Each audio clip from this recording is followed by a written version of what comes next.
Good morning, everyone. It's Trader Rob. Today is Thursday, June 25th. Hope everybody's having a great morning. Good start to our trading day here. We got tons of high impact news coming in here at 7:30 this morning.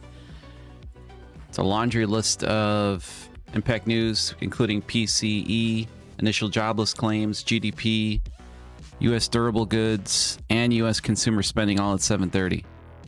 So a pretty big plethora of news coming out here in the next 23 minutes. All right, let's take a look at... Let's take a look at the NQ. We've got a key level here on the NQ that we just tapped into at the 3157. Another key level at the 095, the 89. So you got kind of a little cluster right here. Kind of been bouncing around this area all night last night and throughout the morning. Another key level at the 29,770. We've got some buyer unbalanced volume sitting here at the 29,760 down to the 29,730s. And then another piece of buyer unbalanced volume sitting right here at the 29,543 to the 507. And our yesterday's low at the 29,264. That's the NQ. Currently in an ugly short on the N, well, I should say on the micro NQ.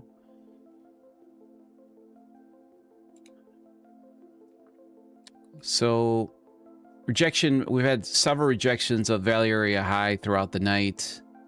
I actually ended up taking a trade last night. Was up about 90 bucks. Just on one micro. I did increase my stop here. I do believe we've rejected this value area high here several times.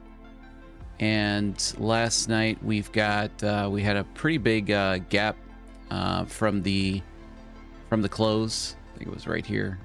Pretty big gap to the downside. So just taking one micro here, hopefully down to a bounce to this value area low right before the gap fill here. But I know it's obviously kind of risky with news coming up in 23 minutes, but figured it's worth the shot.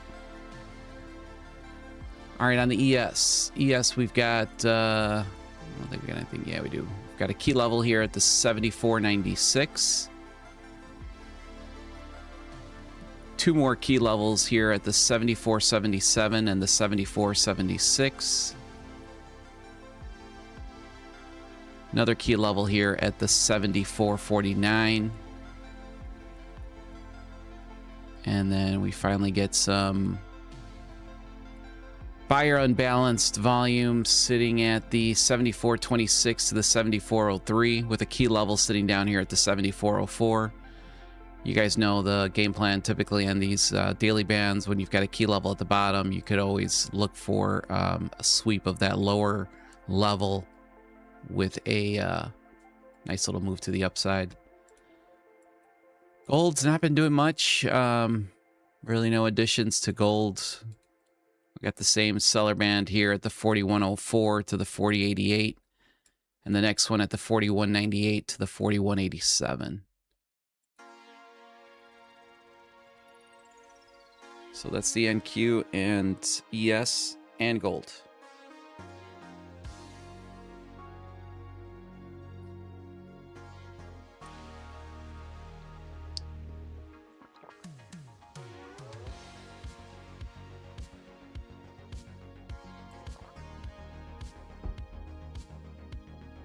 J Loves, good morning. Paul, good morning. Keith, good morning.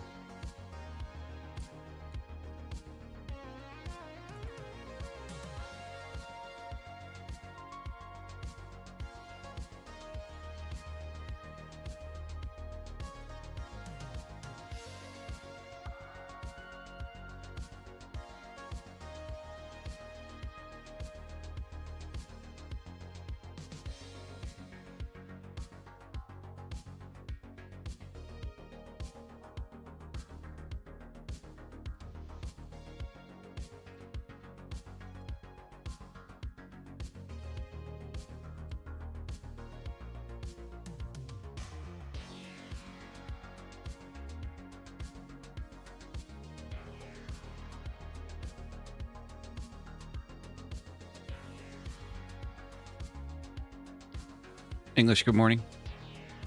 Todd, good morning.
Well, the NQ has definitely been trying to poke its way through this weekly band that it has not been able to get through for 2 days here.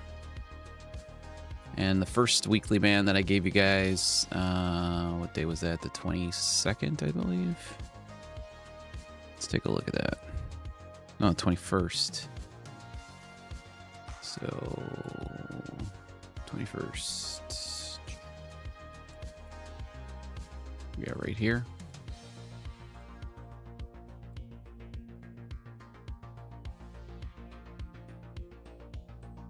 Yeah, I mean, it's been trying very hard. Finally did break through it. Came right back up into this next weekly band. And it's kind of the same thing. It's been struggling to get through there. But it has tapped in multiple times. So this could be a kind of a pivotal area here in the NQ to see what price, if one price wants to discover up to the upside.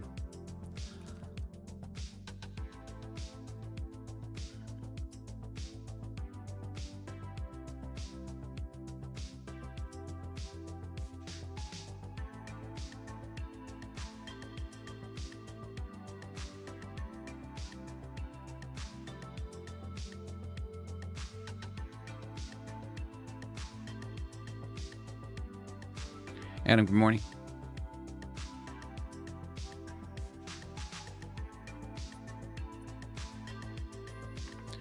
Good job, J-Loves. 50% consistency mark?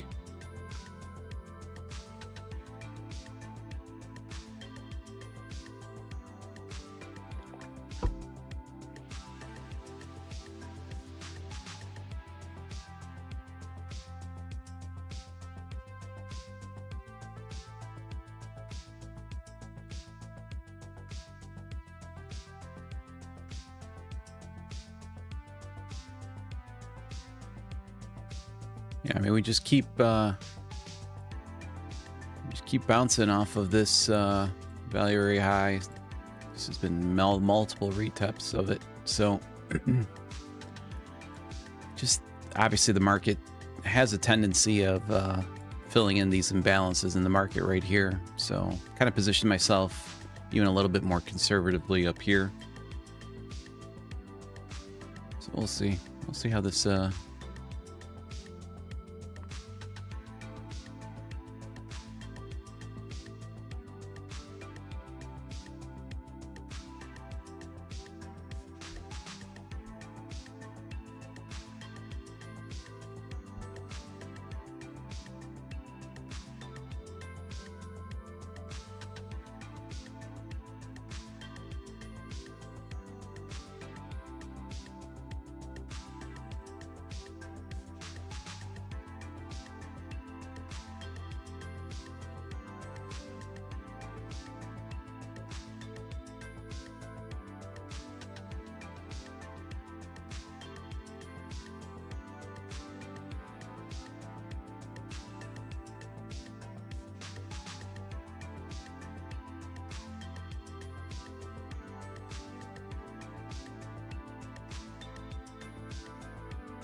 Seems like some of you guys are been trading the overnight session.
Again, ton of news coming out here in about 10 minutes.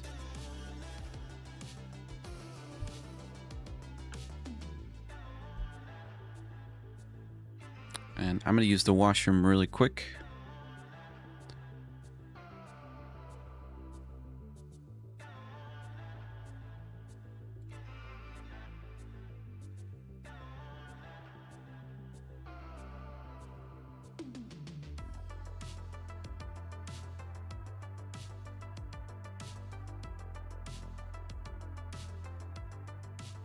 Actually, let's see if I can hold off on that for a couple minutes here. Let's see if we can.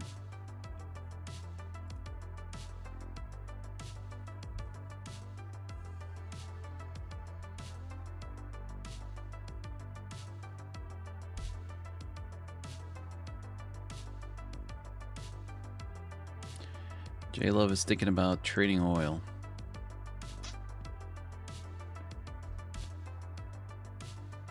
Oil's had a wild ride.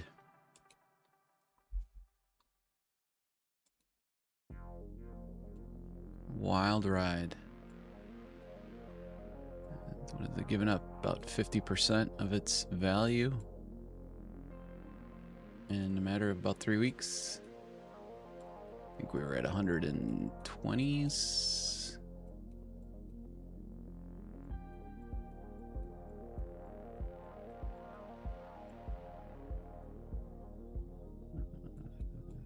Went even higher, yeah. 120. Currently trading at 69, so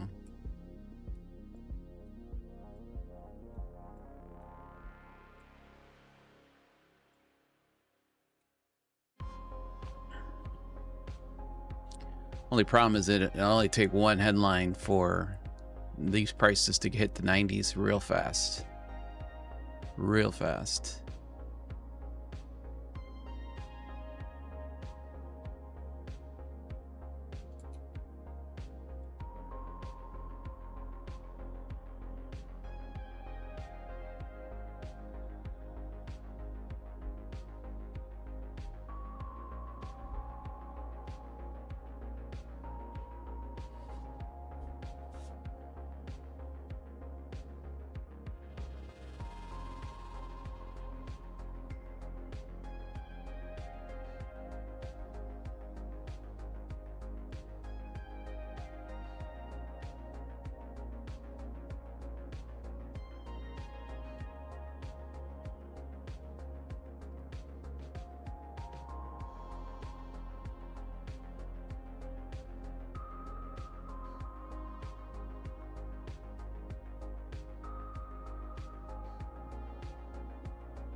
4 minutes to news here.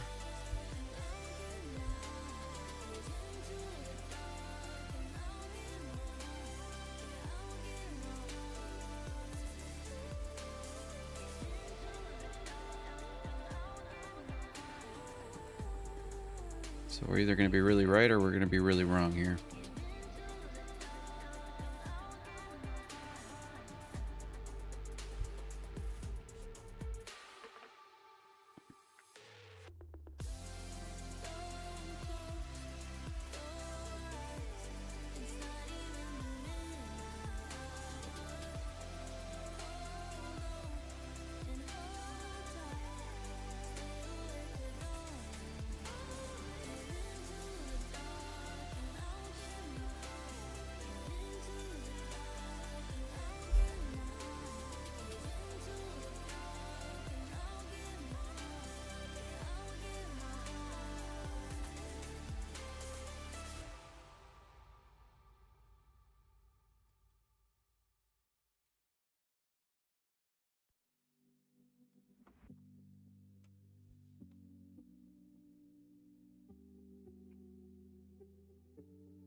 Looks like my entry was fair value.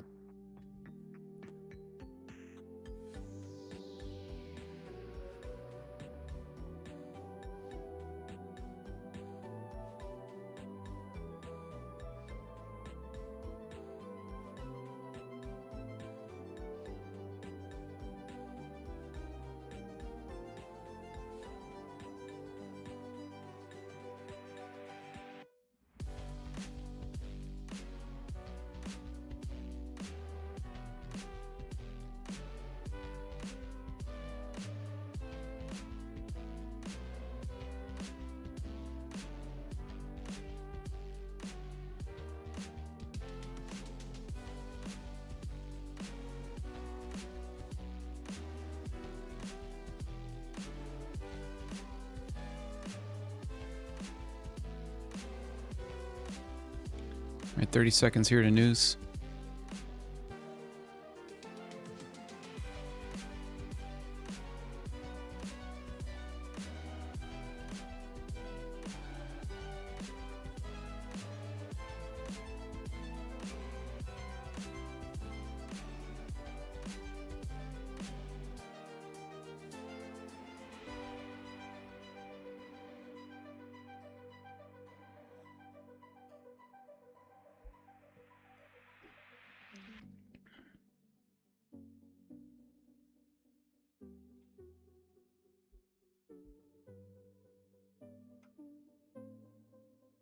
All right, looks like continuation to the upside here.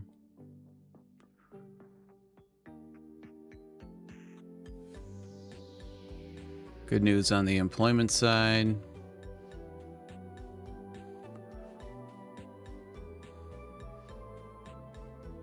PCE coming in a little lower than expected. Wow, economy's super strong, yeah. All right, well, took an L on that one. That was a risk to take there. But you can see some super positive news here. Not great for inflation news, so I'm sure they'll dissect that real fast. So initial jobless claims came in lower than expected by a decent amount. GDP raised. Consumer spending up. Personal income up. Interesting.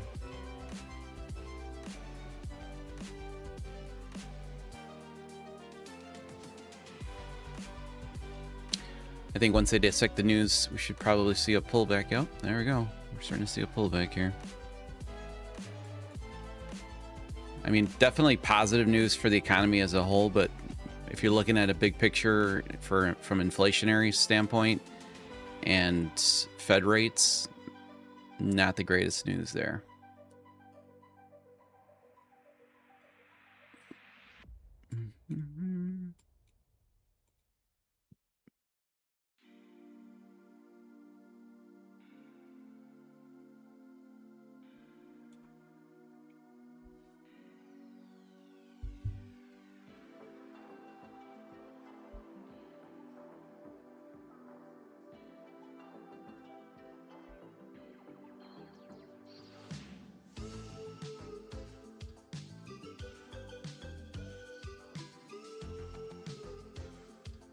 We can go down to the 1 minute here.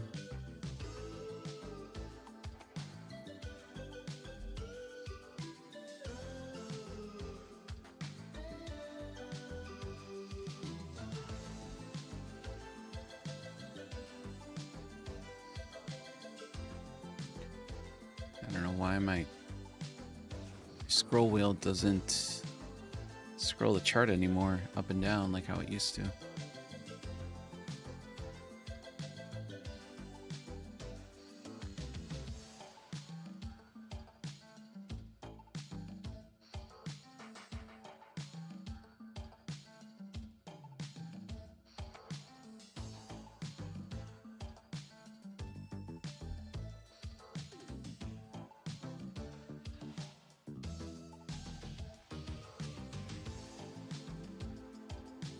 Micron had its earnings yesterday.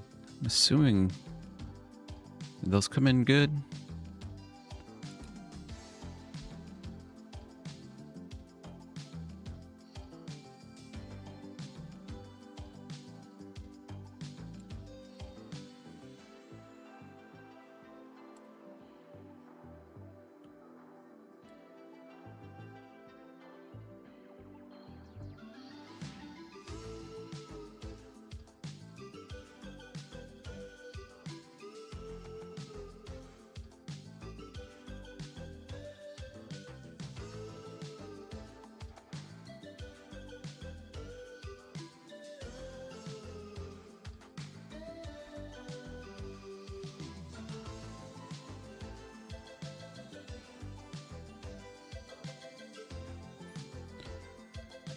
Micron Technology strong forecast reinforced the bull case for AI. Okay.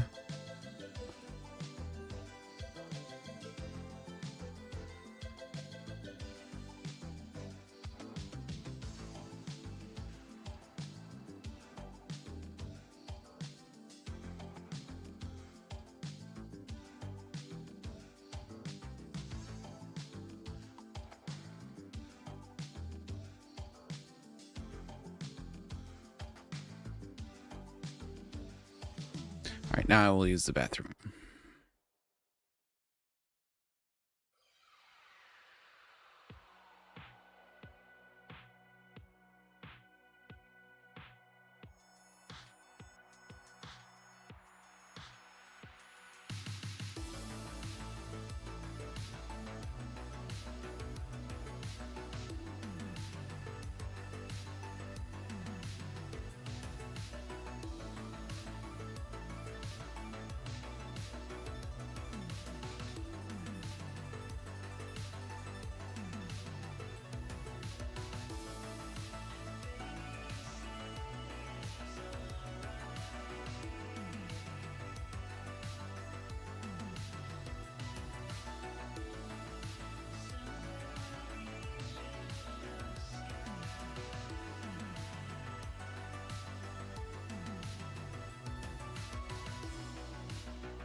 All right, so let's see if we retrace back this this entire move. I obviously got shook out right around here.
Our buyers look like they're stepping back in. Let's see if they get absorbed here pretty quickly.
So kind of have a mixed bag here with news. With those 730 reports, obviously a lot of positivity for the economy as a whole. Consumer savings, spending, unemployment lower than expected. All of those are obviously positive signs for the economy, which you could say, okay, that's great. Market should rip. The negative side of that positive news is that we're also in this kind of inflationary scare right now, where the Feds have been talking about, you know, raising rates to combat inflation. Obviously, oil's come down dramatically. We haven't seen the prices really reflect it yet fully. So that's going to probably have a big impact on stabilizing. But all those positive news, the way that the Fed looks at that, doesn't look like a good sign for inflation.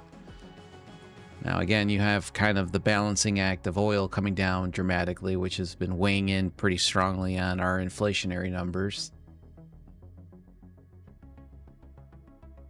And why does the market care so much about the rate? Well, the rate determines what these large companies spend on interest on loans that they take out for investments, infrastructure improvements, you know, creating jobs, buying more equipment, more goods, more inventory to keep up with the obviously increased demand.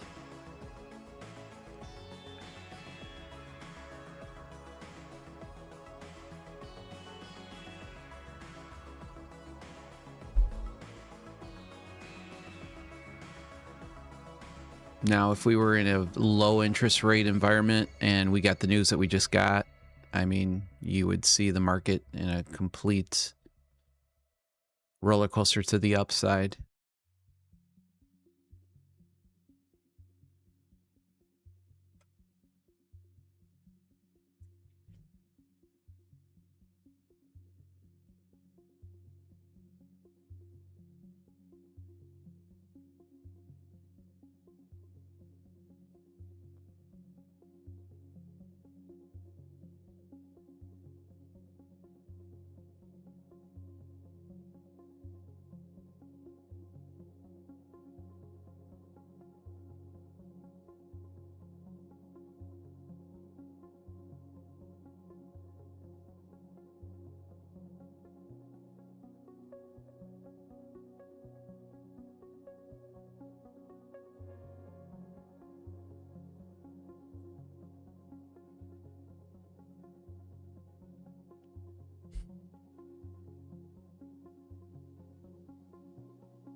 The only problem I see is I don't really see many.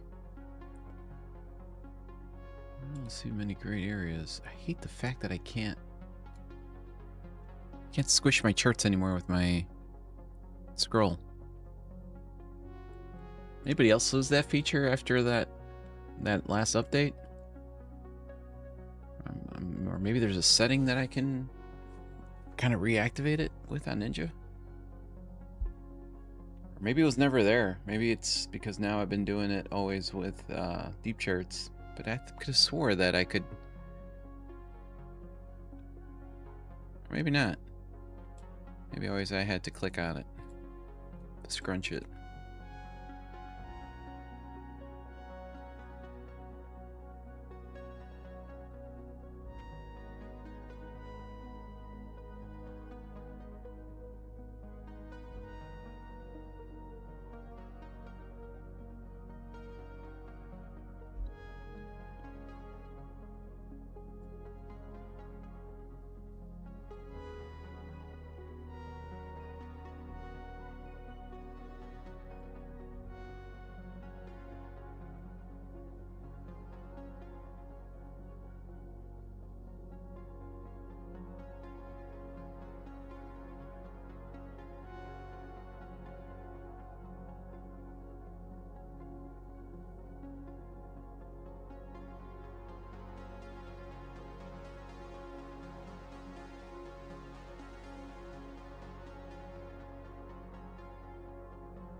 Got a pretty good pull, I think, for us.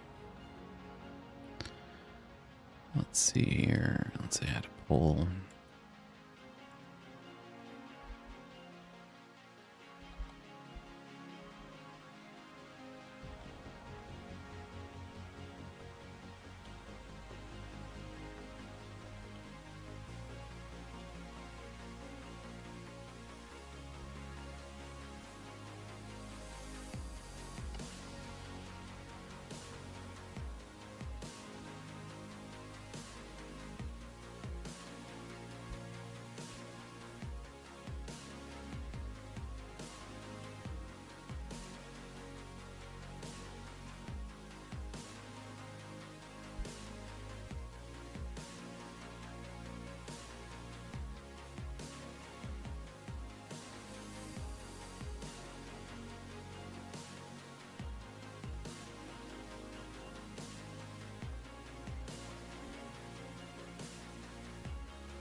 I got a pull for you guys here. What do you guys think we hit first? Do we hit the on the NQ the 3504, which is yesterday's value area low? A lot of business conducted there. Or do we touch the open gap from yesterday at the 29,924? And the reason why I chose the value area low is that it's spaced about the same distance apart from the gap.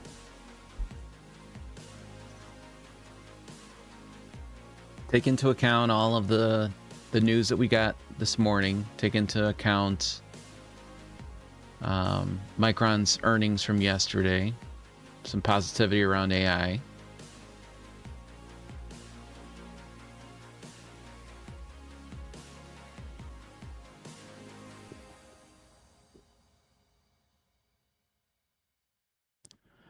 From a pure technical standpoint,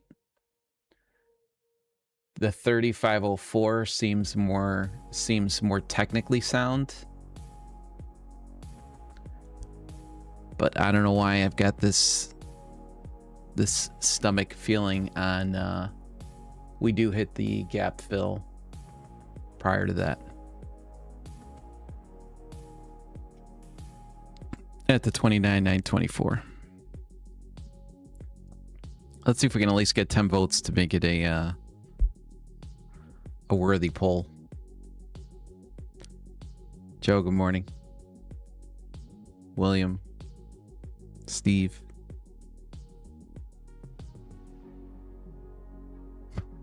Todd says both. It's possible.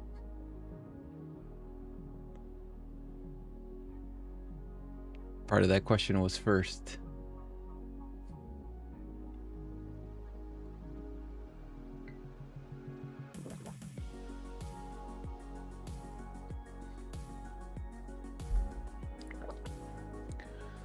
I mean, the week's point of control is sitting around the 3600s.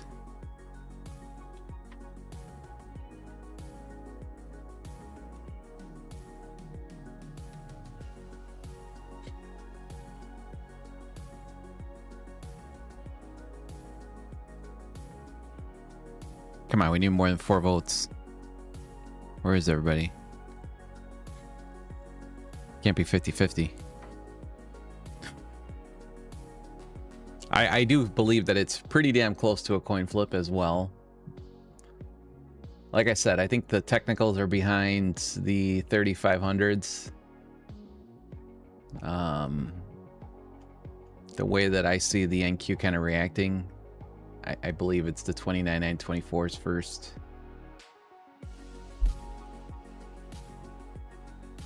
You almost have to assume that everybody right now is thinking about longs.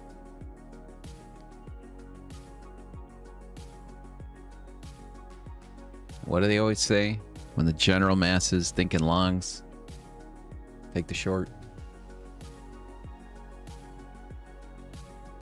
was reading, I wasn't reading, I was listening to a podcast a couple days ago, and I'd heard this previously, but it made sense that humans have this kind of negativity kind of built in, where no matter how high a price or stock or anything keeps going up, our mind is always thinking that it's got to come down.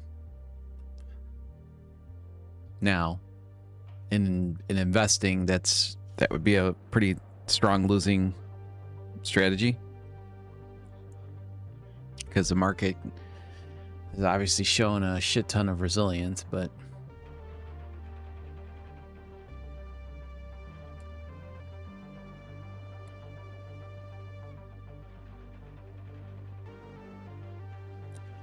I mean, my thoughts here is if we get down here, we might see bulls just try to step in one more time, but if they can't overtake this, we should see I would say a pretty strong power candle to the downside.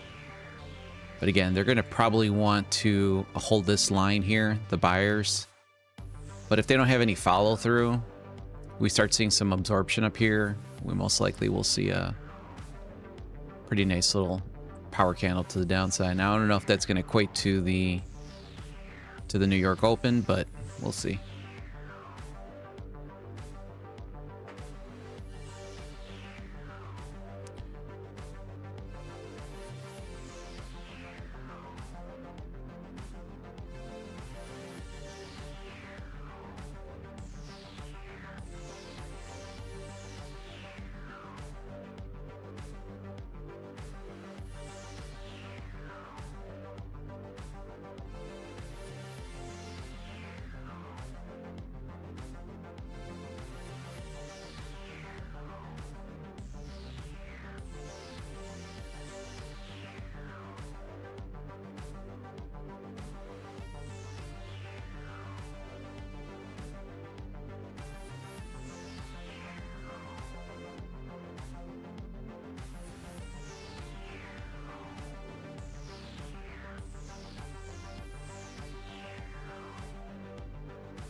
Alright, this is kind of getting into the area here where we would see if the bulls do step in.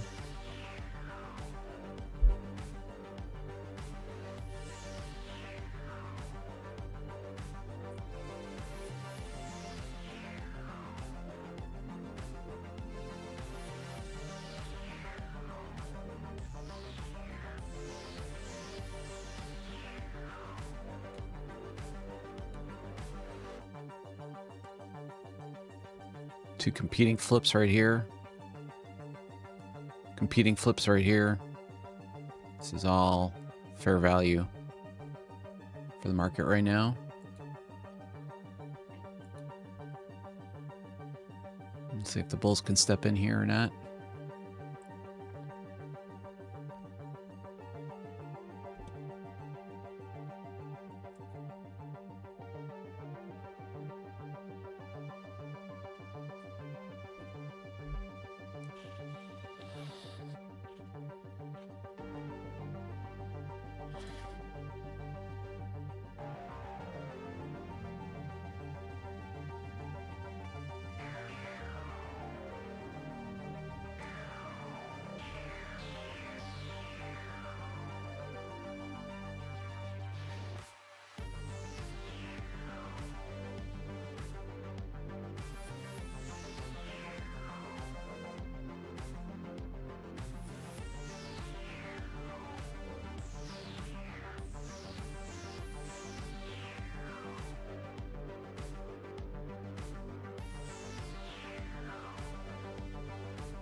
People stepping in.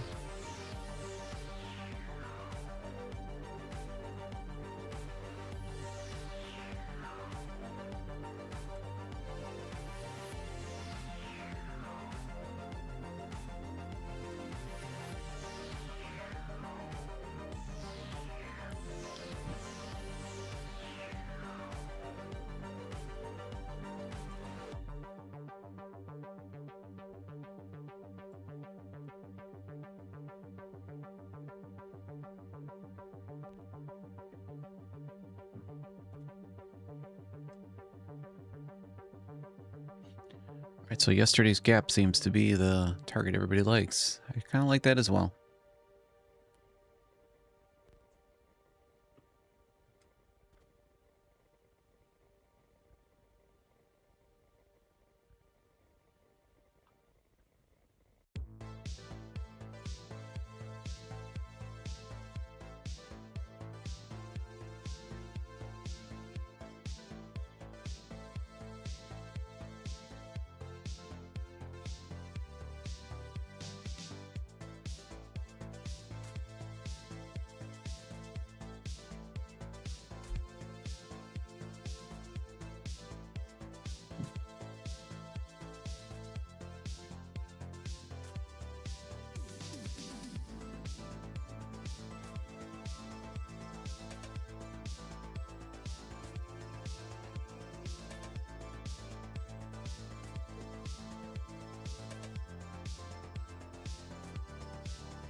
Morning, FTDK. JLo's fam's doing good. Got my son back from his trip down to Florida.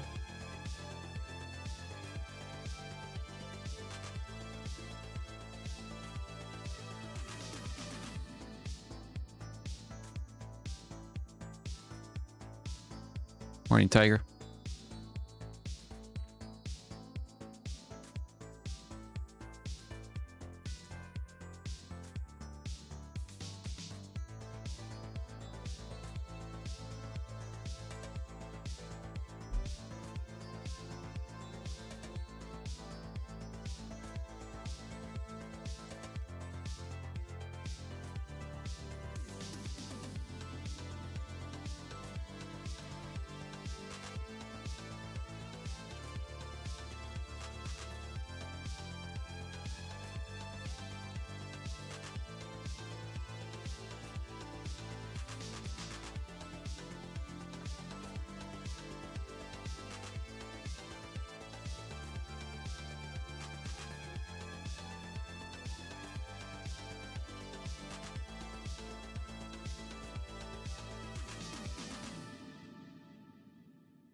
Let's see if we see a breakdown here.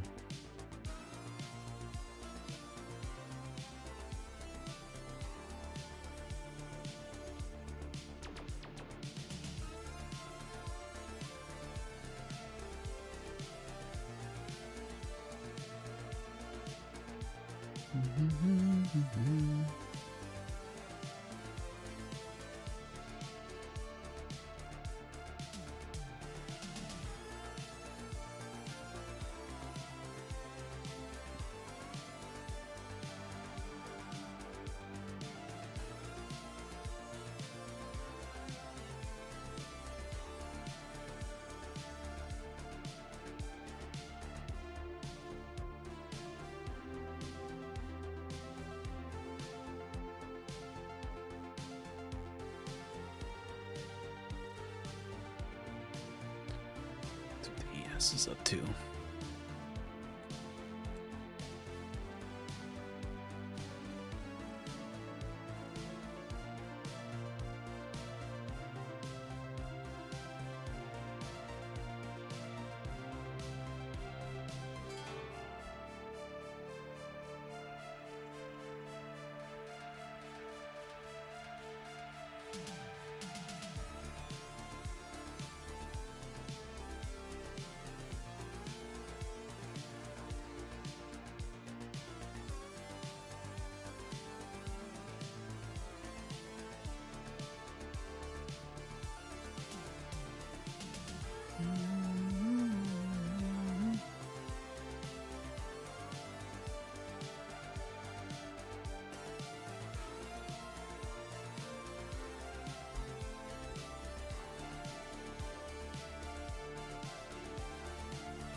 Looks like they beat up the sellers here pretty good.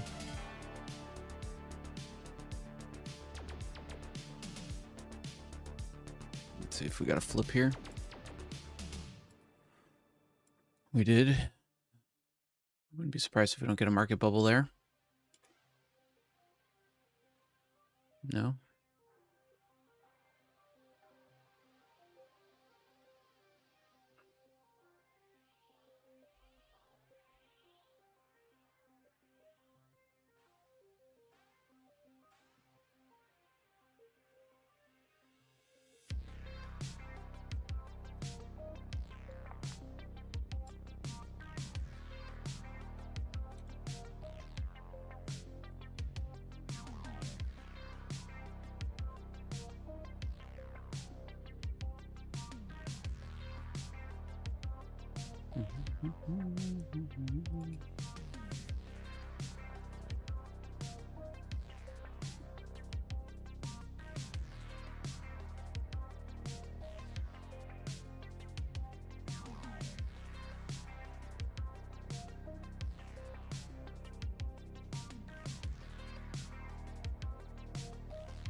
All right, 15 minutes here for the market open.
All right, 10 minutes to market open. Let me go refresh my coffee. I'll be right back, guys.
Morning, AP.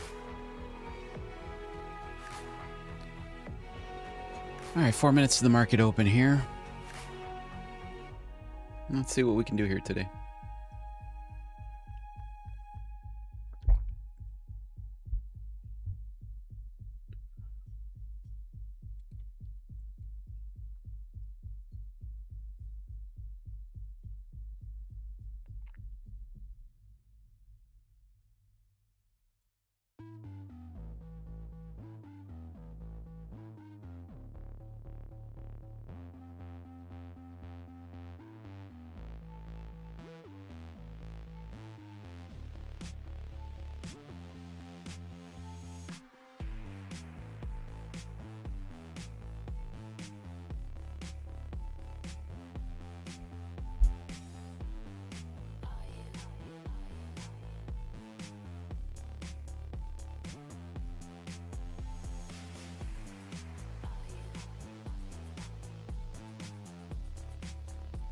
See if there's anything interesting right here. I don't believe there is.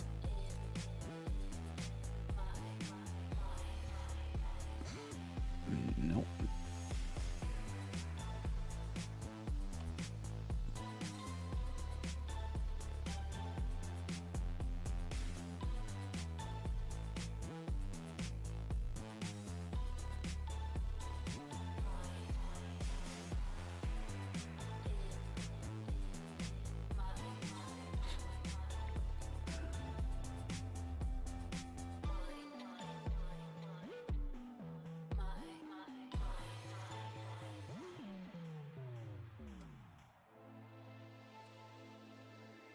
Oh, I like the shorts so much here.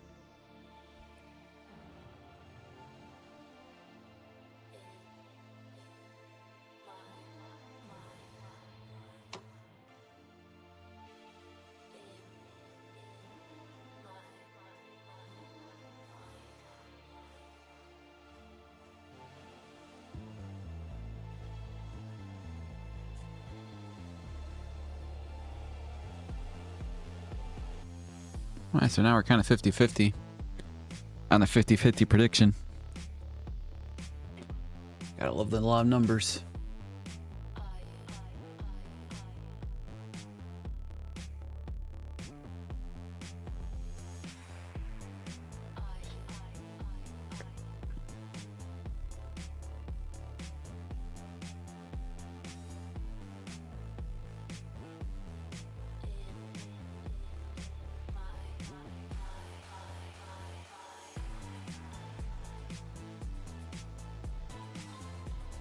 All right, so far concentration of shorts.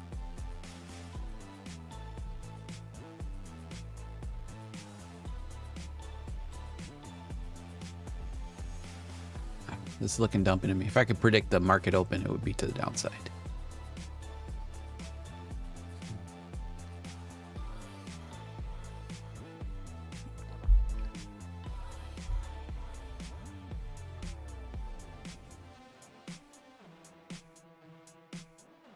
All right, here we go.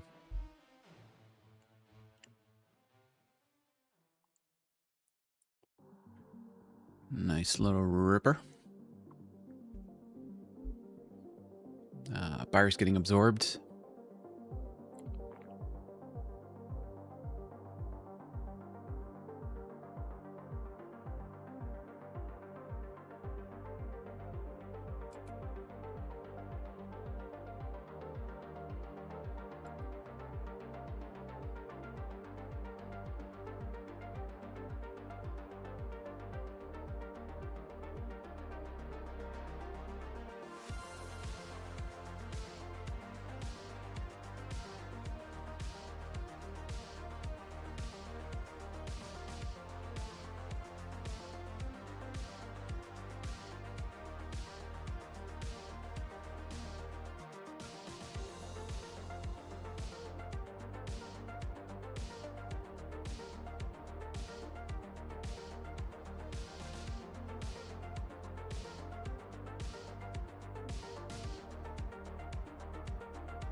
Did jump into a short right there. I don't usually trade the market open, but since we've been talking about this, everything looks so dumpy here. Buyers got absorbed pretty well up here. And then you just saw a pretty continuation of sellers right there.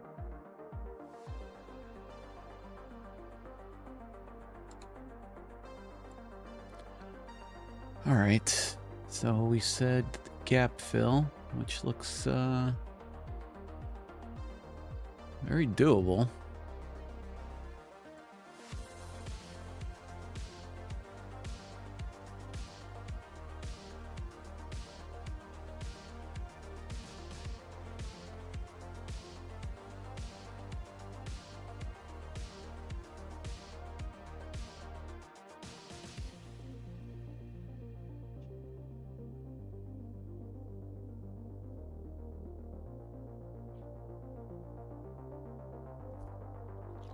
At least I got back that loss from early this morning.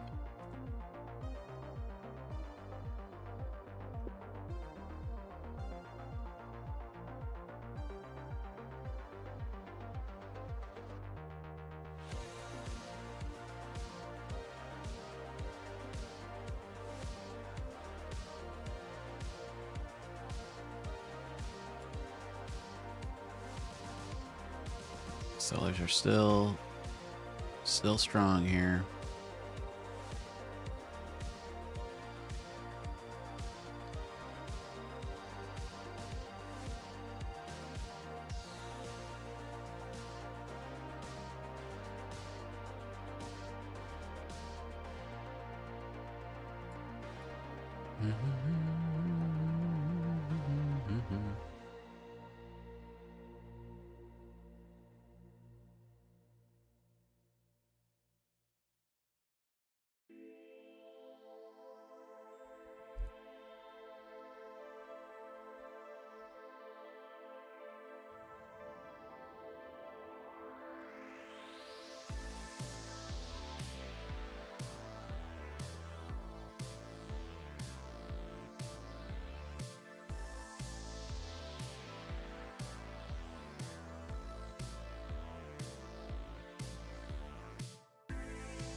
Sorry about that, signal group.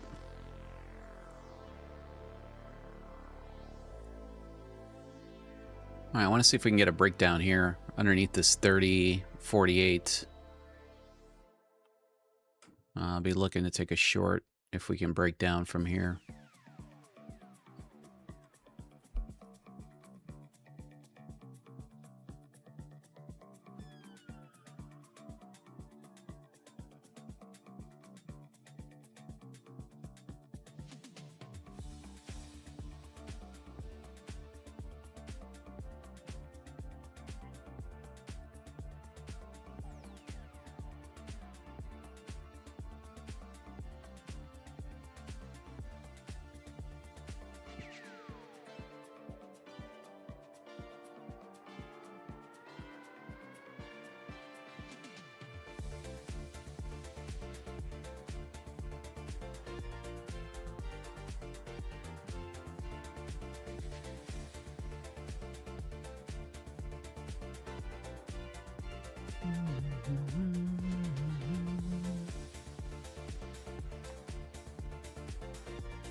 Let's go.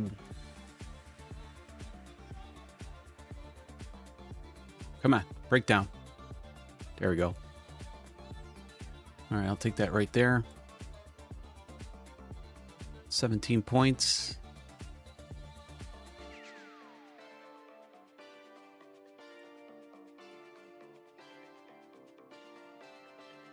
Probably held that one just a little bit longer.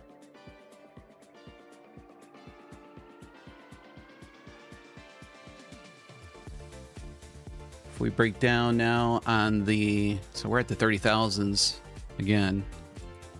If we break down underneath here, I think the gap fills into play right there. Not the gap fill, but at least the retracement back into it.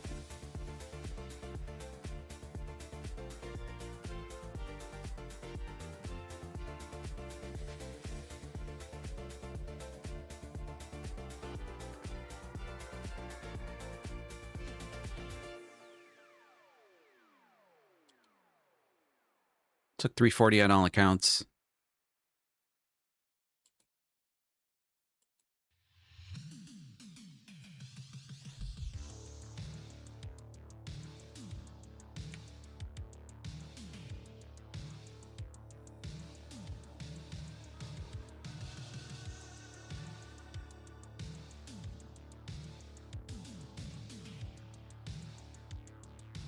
If they break down here on the 30,000s, you can see another dump.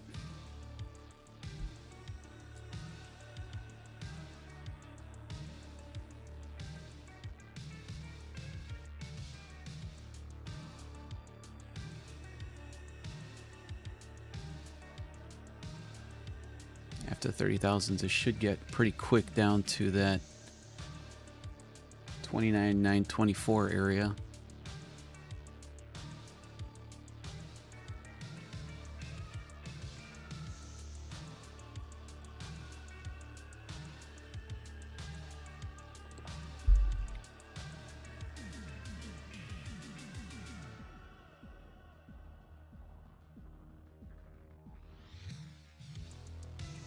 There she goes.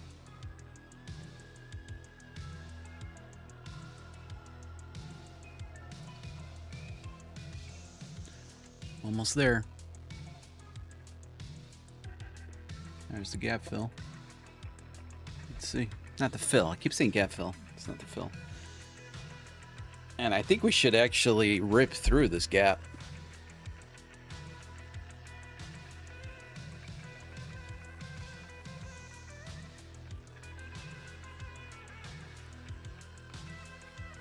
Seller stepping in there.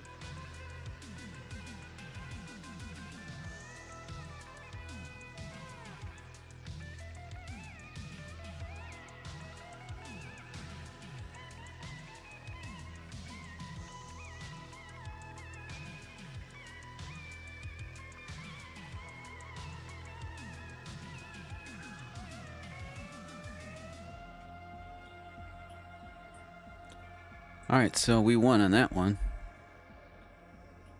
Can end the poll there. Another winner there.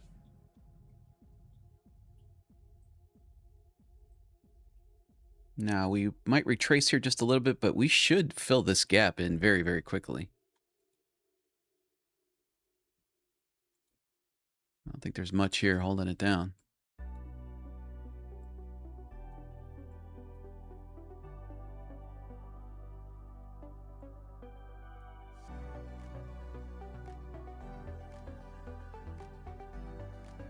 This should be a... Well, I take that back. If we take a look at the weekly profile, it starts to drop off right here. So we still need to get past this peak right here. But after that, so we should see a retracement here.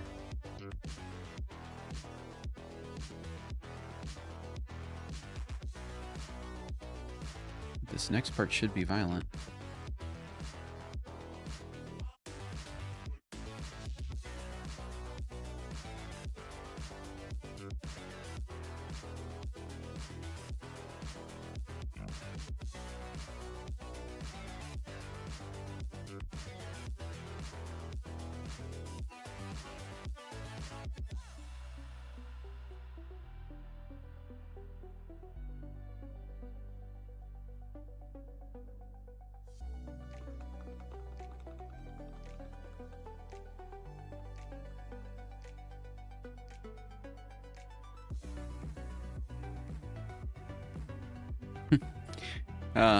Look at our little small, oh, I'm on the wrong chart.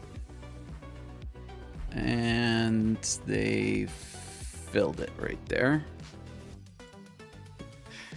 This is hard to look at though. This is the only little smudging we got. And we had a retracement too. We would have stuck in this just a little bit longer. This would have been a free fall with very little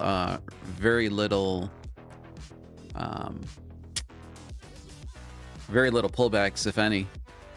That would have been just a straight shitter to the downside. You do have a good confluence down here for some longs. Obviously, you got a key level. You close the gap. So we'll see if we get a little bounce here.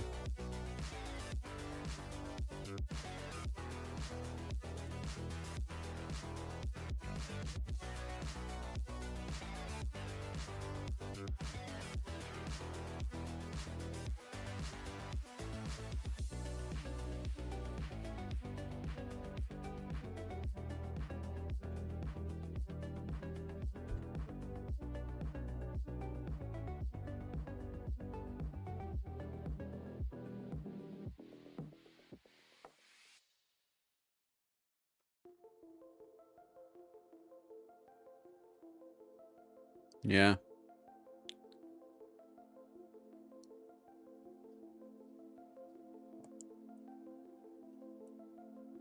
Well, you know, if we want to look in hindsight, I ended up taking two micro short, a short here. This was on the first, maybe this was like in the 3rd minute of the open.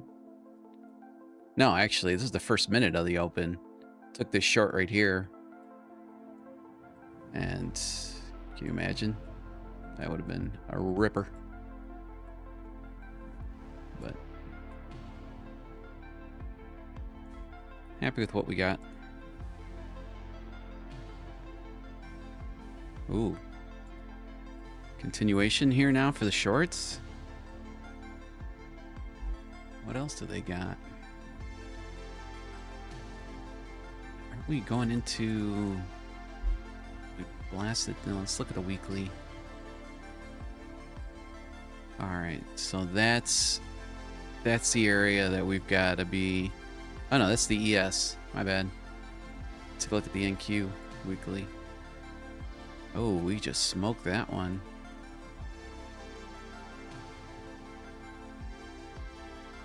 We just smoked that one.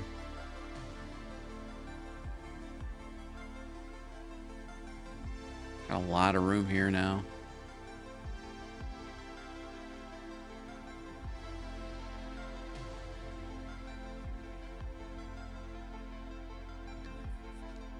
Did say I felt like shorts all day this morning.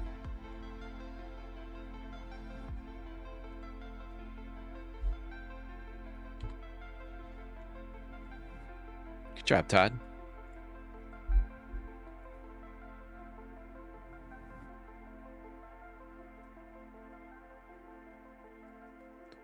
Well, let's get rid of this gap. Oh, I can't. I gotta take it off from here.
Wow.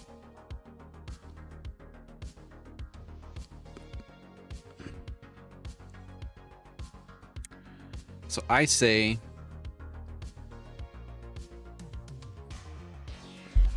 a headline has to hit in the next 15 minutes. No, I'll give it to 9:15. It's 8:48 right now. I'll give it to 9:15. I'm gonna type it in the chat. 9:15 a.m. Central Time. Headline comes out.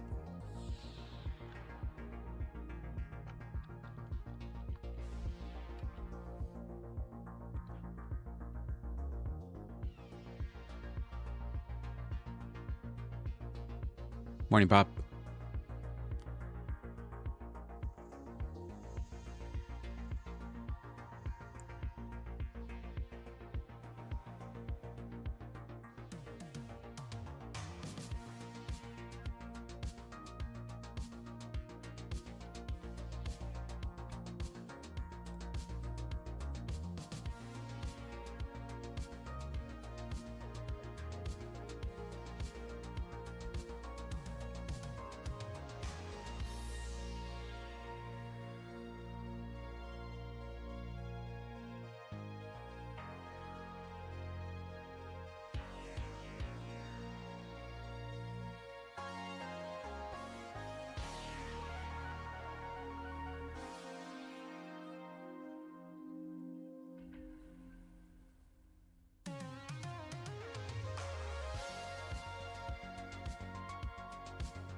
Let's take a look at the 809 area.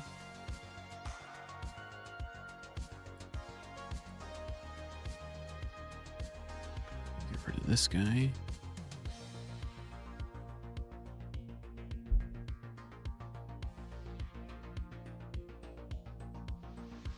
They got whacked there pretty good.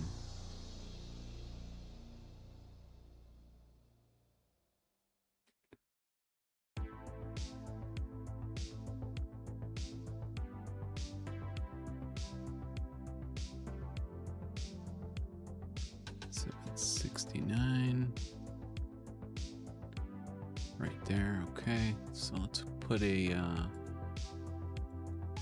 one of these guys right here.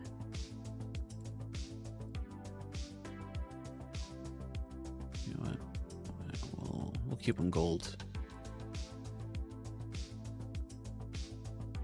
Let's see if we get a little retracement here.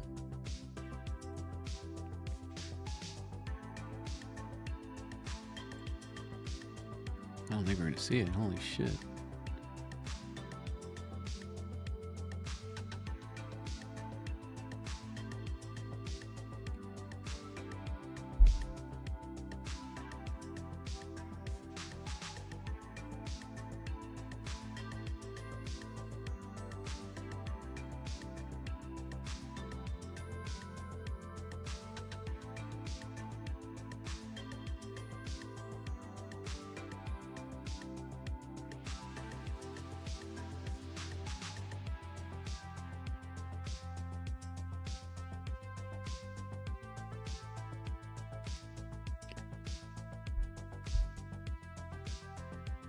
I don't know. I got to be honest with you guys. I'm really liking the deep charts platform. It's kind of opening some eyes up here.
Man, no retracements whatsoever, though.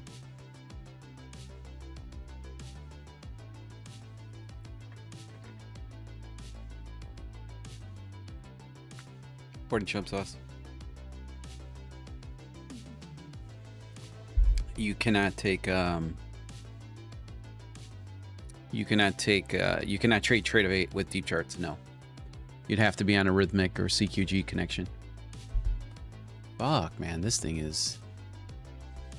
I mean, I plotted out our prior day low, and I'm like, there's no way. But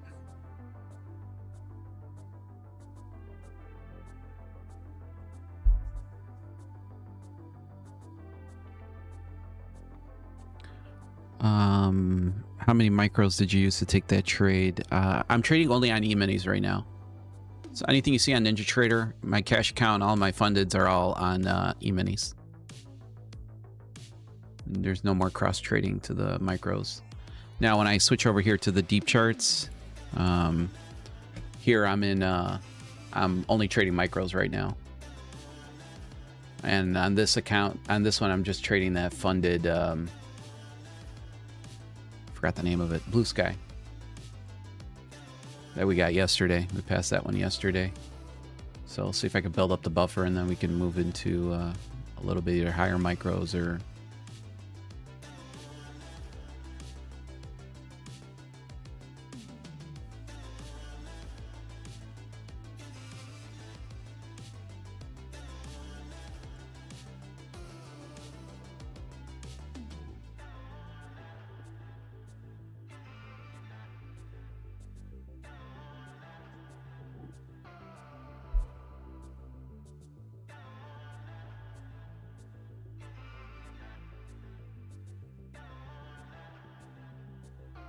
Yeah, now the psychology, of trading kind of starts to always start creeping into your head, because you're, typically you're like, oh, I don't want to chase a move. I don't want to, I don't want to short at the reversal spot.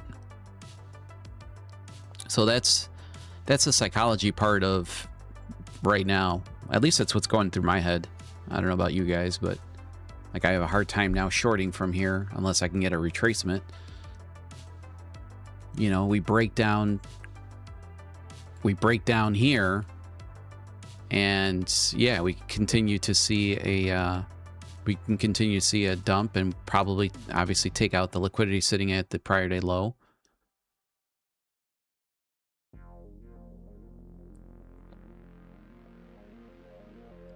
And then the issue becomes on the way back up, once the market finds fair value, which we'll look for right now. Once it finds fair value and it might want to retrace some of this, the move to the upside could be pretty fierce as well. And you start testing out these areas of unbalanced volume sitting up here. You can get spanked pretty hard.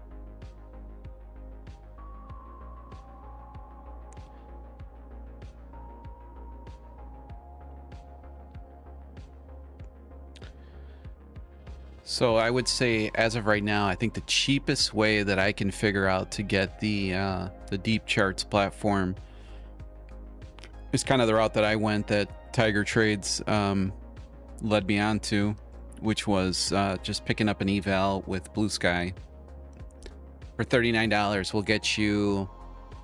We'll get you at least a license to the platform, and then from there, if you really like the platform, which I know you will, if you like the platform, then on your following accounts, just take, instead of a Lucid Trade just take a Lucid Rhythmic, and you'll be able to trade on deep charts with Lucid, Apex, Take Profit Trader, pretty much all the firms. So that's kind of like a little go around.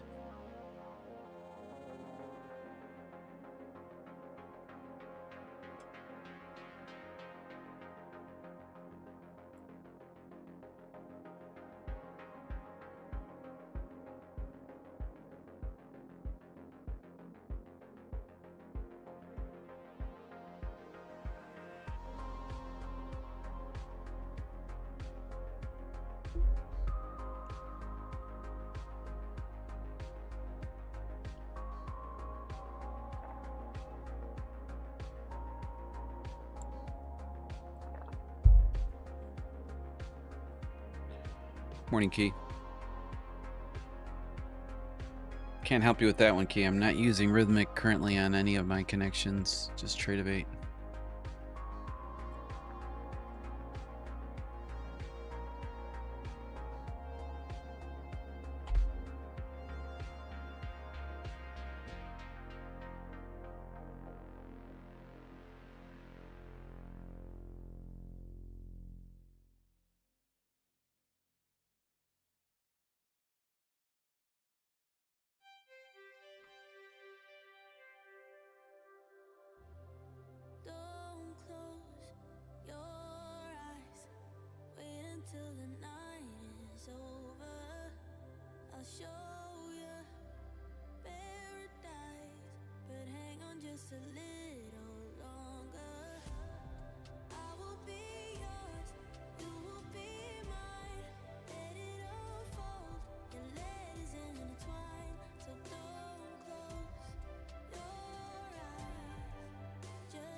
with 120. Did the 120 give us a flip down here? Let's go all the way down here. Did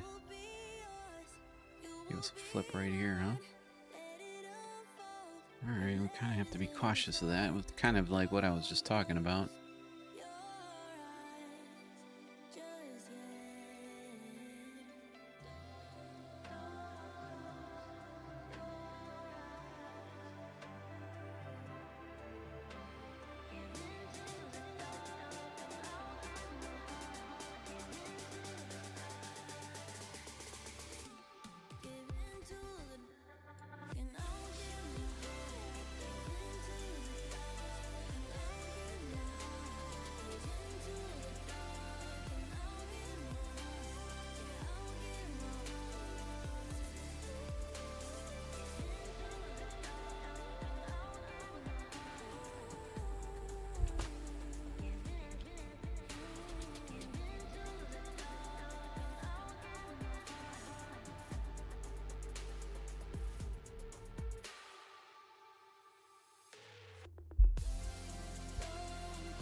Looks like a few people are having problems with Rhythmic.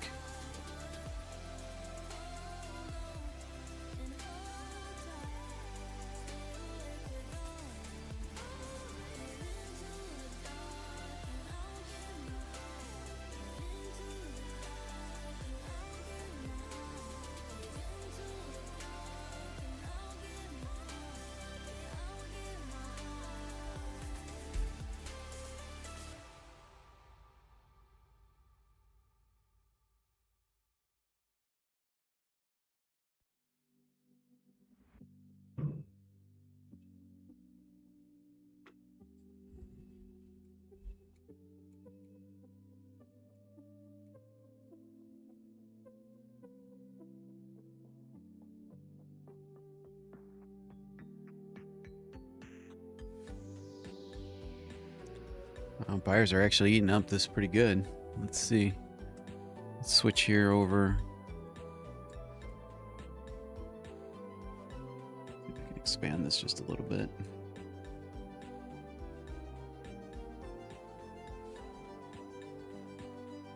Not sure what the problem is with the bubbles though. Sometimes they're big, sometimes they're tiny. I don't understand the logic behind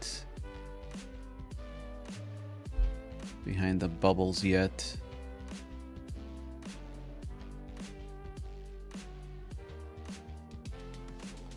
What I'd like to see is I'd like to see us retrace into here, and then I want to see if we get any signs of absorption up here.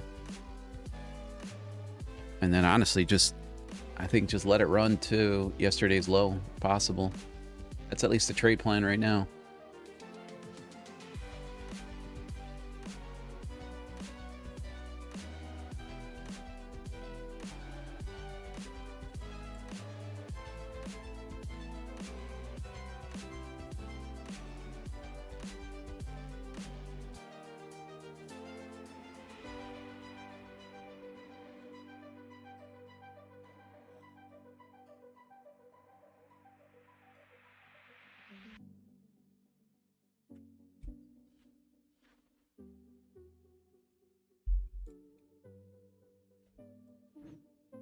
Taking a strong look at the 120 here as well.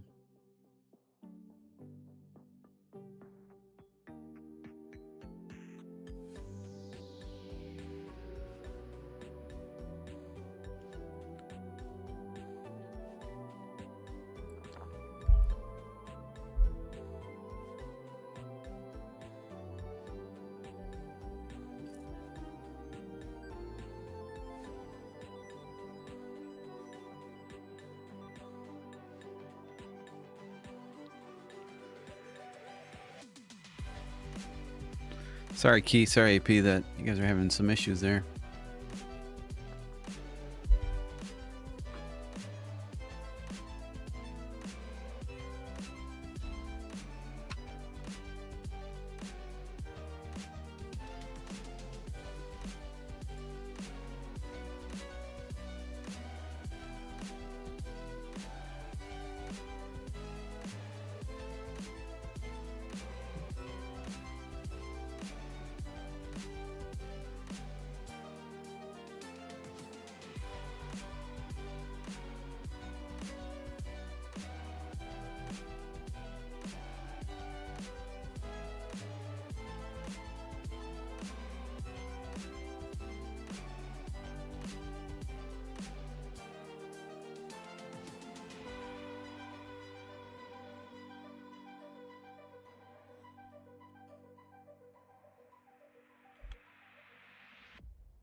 Want to keep an eye out here.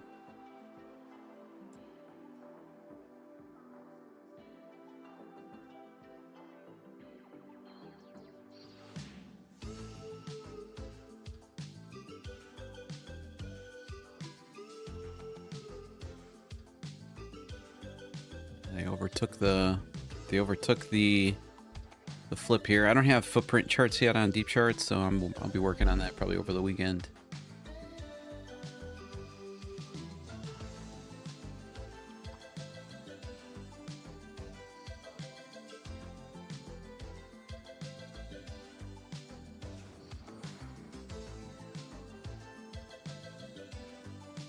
I would say if sellers are to step in, they should be stepping in somewhere in this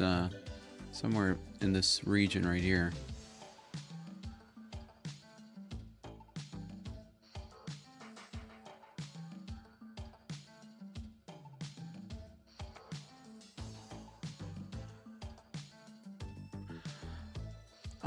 Pretty much everything minus the bubbles.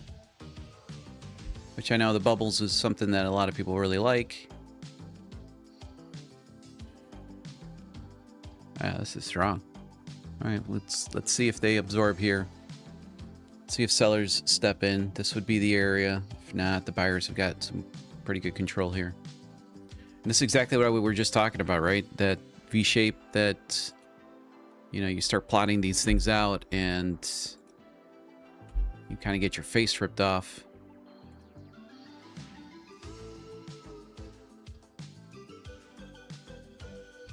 Looking like that.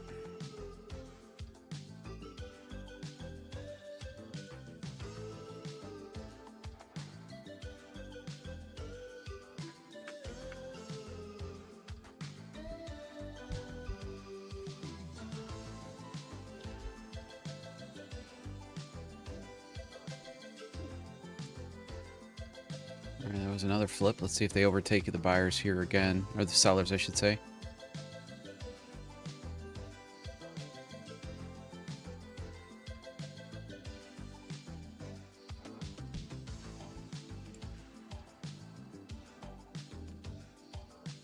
They do.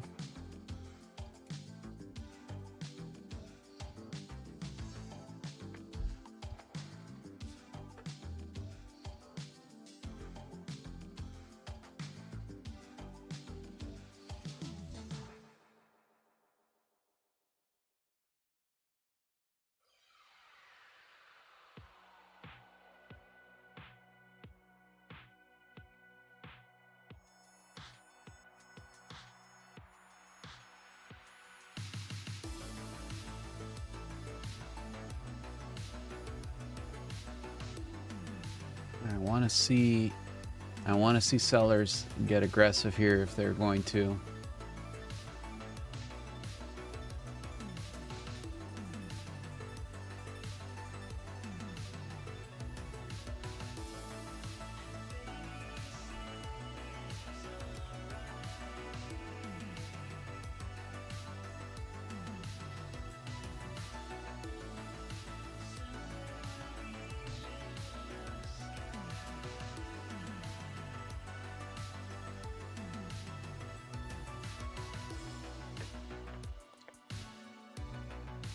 Okay, first sign of absorption there. I'm going to take one position there. Let's drop this guy down here. We'll kind of manage this guy here.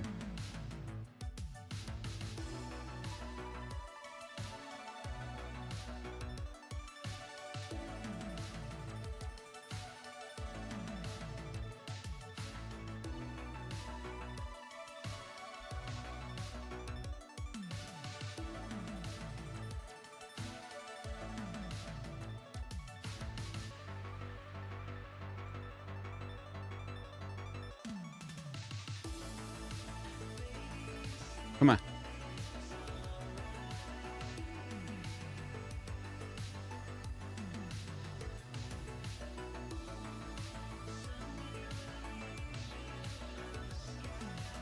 All right, I'll take that off right there.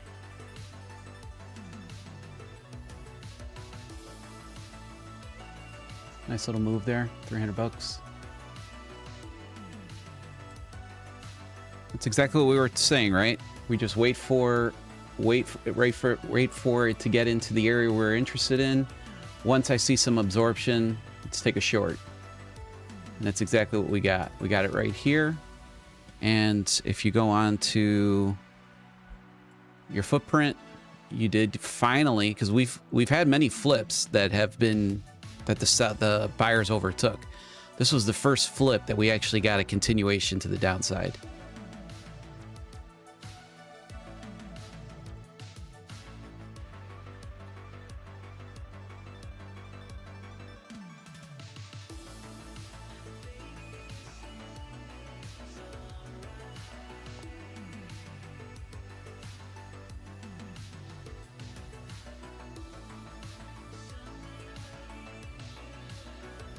ATR's got to be 5-minute ATR's got to be over 100, I would assume.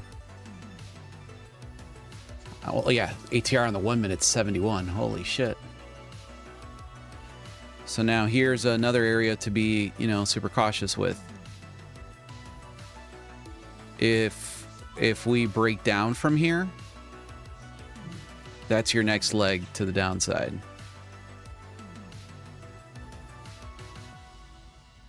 And I would assume we got flipped there. We sure did. We got flipped right here. And these are all on the 120s, guys. This is 120. These are 30-point boxes right here that are acting like our 30 range. So we break down here where you can see the next... sorry. I don't know what I'm doing. We break down here, which would represent the breakdown of this buyers trying to step back in to kind of buoy this market up here a little bit.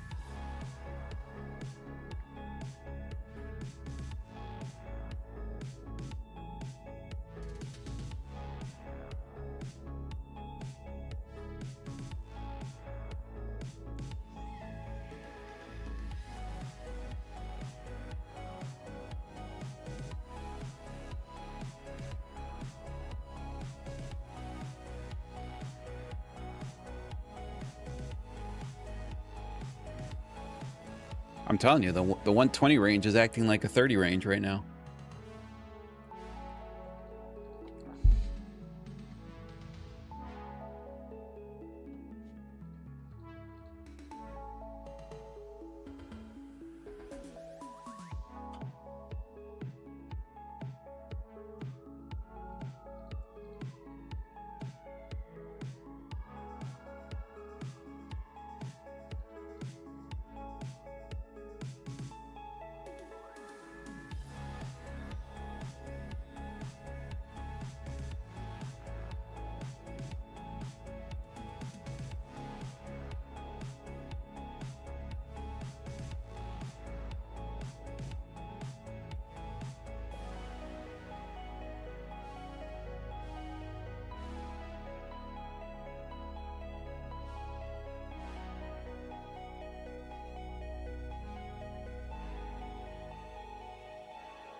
Good question.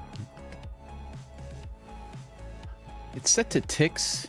Again, Tiger maybe knows. I haven't figured out how to change it to points. I do like to see points instead of ticks on the actual entry. Just makes math easier for me. But I believe we got a ruler tool. So my initial position was 2 micros, added another micro right here. So it's kind of an average position, but the total move was 55 points. That's what we got there.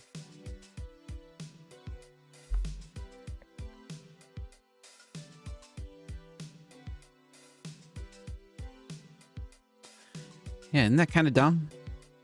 I mean, they have options for everything. And I mean, I watched the video last night. I've been doing a lot of, I mean, I didn't go to bed till like 1:30 in the morning last night, just watching videos on deep charts. I was watching a lot of videos on customizing the volume profile, and holy shit, do they have. It's too much. It might be too much information. But I'll be honest with you, something that I've never had before that I'm actually finding extremely useful is this guy right here. Is this delta bar right here? I find this really useful in ways that may be a little different, but like, for example, right here, you can see how we came down, we bounced right back up, right?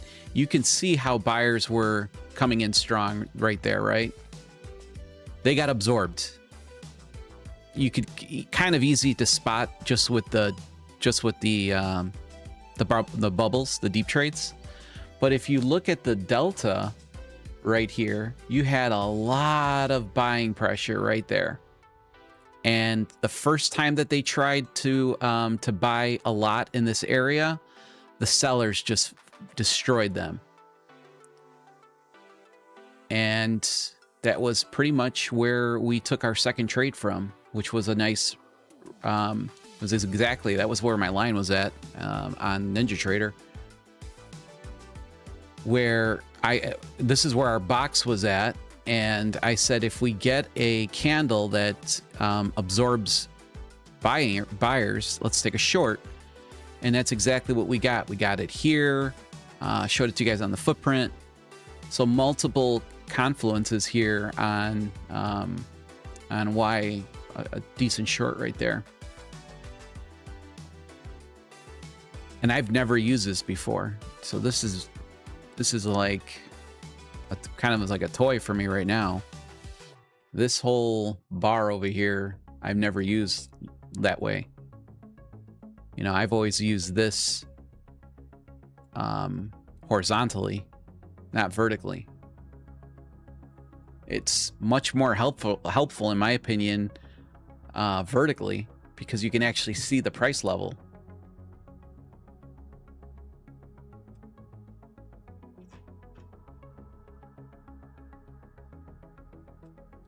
And then, you know, these are just some these are some basic tips that, I mean, obviously I can give you guys. On this leg down, you can always say, okay, well, where could be some take profits? All right, so obviously a super aggressive target, which we would have gotten stopped out on, would have been low a day, right? Because we came pretty close to getting to low a day right here from yesterday's low day. So that's a viable target in my opinion, but super aggressive. This is probably 300 points, 250 points. Now, if you're looking for a more kind of conservative target, okay, if we kind of go by bar on what was obviously occurring, if you guys remember, maybe back in like January, I was coloring the charts red and green based on where the flips were happening on the 120, just to give overall bias and direction. But this is it's the exact same concept as that. So as we were making our move up, we saw buyers were strong at the top of this candle, right? Now you have to be cautious. This could either be they're exhausted and we can move to the downside, but we don't get that confirmation, right? We actually get the opposite confirmation because we come right back up. We have sellers now trying to hold this market to the downside, and they're still able to at least come through. We then retrace back down to where buyers were strong. They picked up strength again. Now you could say, all right, let's be cautious because they can get absorbed. This could be exhaustion here by buyers again. We already had our area. We already had an area that we knew that we wanted to target, which was somewhere right around here. But as far as a target is concerned, what was left? Sellers down here, right?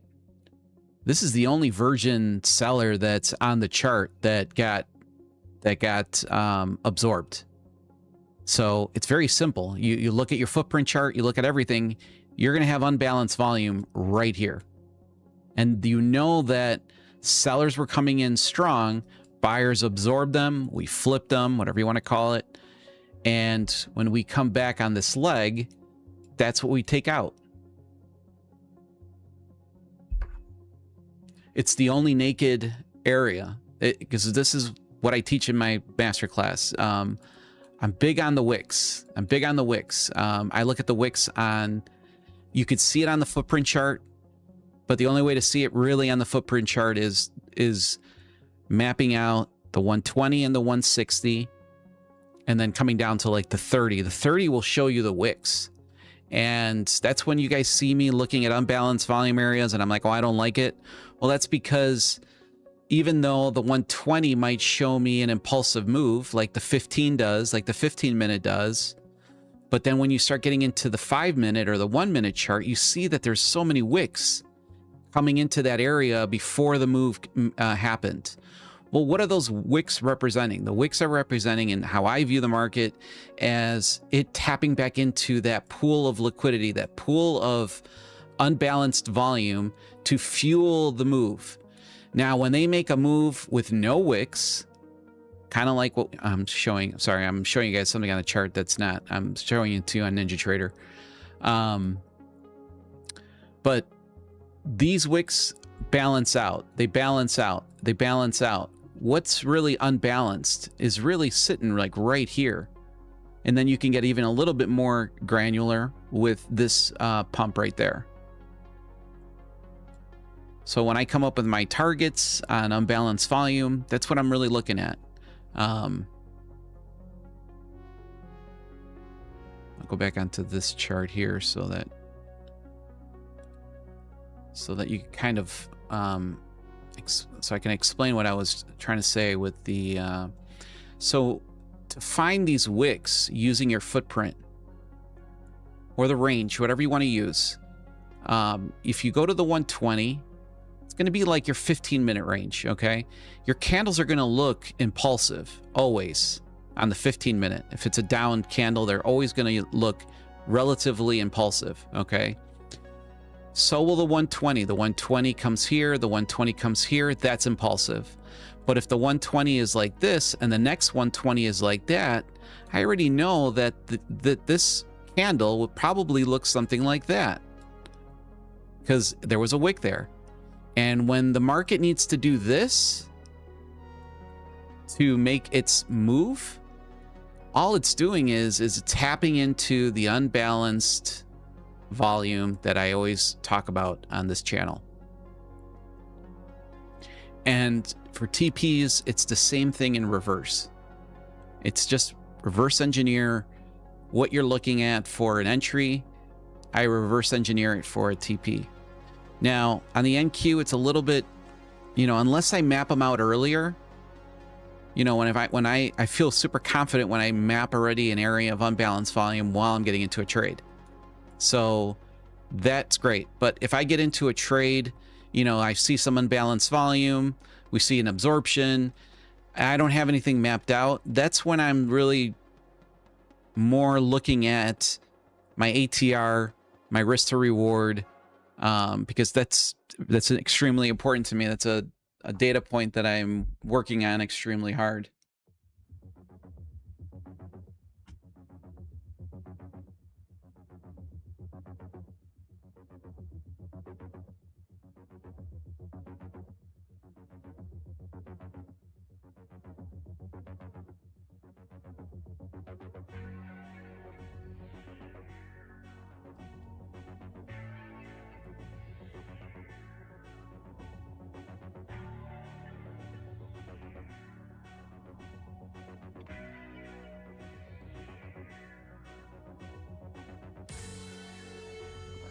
So Tiger, I did watch a movie, not a movie. I watched a video yesterday on the deep delta bars. I need to, I think I'm going to add them as maybe another horizontal thing, just to just to, you know, because you could add as many horizontal things as you want. I might add one, because I'll be honest with you, I was a little confused with the video that I watched. You know, they give you a lot, but very little detail is so far what I've been noticing on a lot of the tutorial, a lot of the videos that I watch. And I think it's because there is really just so much that there's so much options that you have built in that they go pretty quickly through a lot without actually, I guess, maybe explaining the theory even a little bit stronger, based on like the hybrids of the deep delta bars and the just delta bar. But I've been investing time. I've been investing a good amount of time into it. And I like it. I like it a lot. Now I'm just waiting for I would assume that my funds have cleared on Iron Beam, but I have not heard from the guy. Sent him an email following up yesterday, but he was out of the office. It seems like either tech support sends the request to him,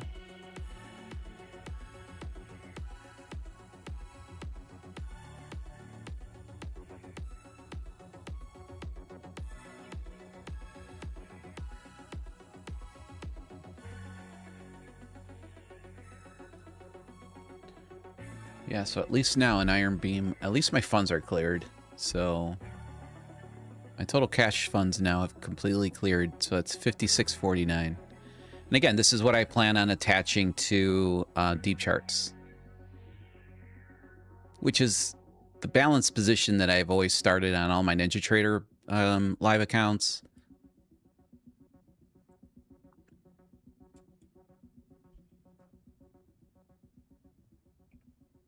And then one other small different things that I've done with my NinjaTrader is, I think back in like November when I first started the channel, I kind of went over. Hold on a second. Let's take a look at this level right here.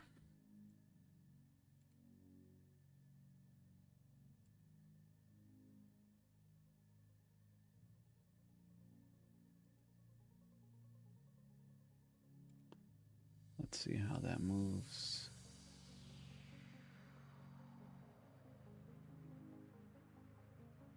Yeah, I'm not interested there. So what I used to do in my NinjaTrader accounts was, I don't know, I thought it was kind of a genius idea, but so I funded both the live accounts with 5K. Let me start back from fresh. I funded many times my NinjaTrader account in the first 2 years, more than I'd like to talk about. I would say within the first 2 years, I was maybe down. I would say it's got to be at least 25K in the first 2 years of trading. So that was probably back in like 2020, 2021, which I'm not very proud of, but it was a learning curve.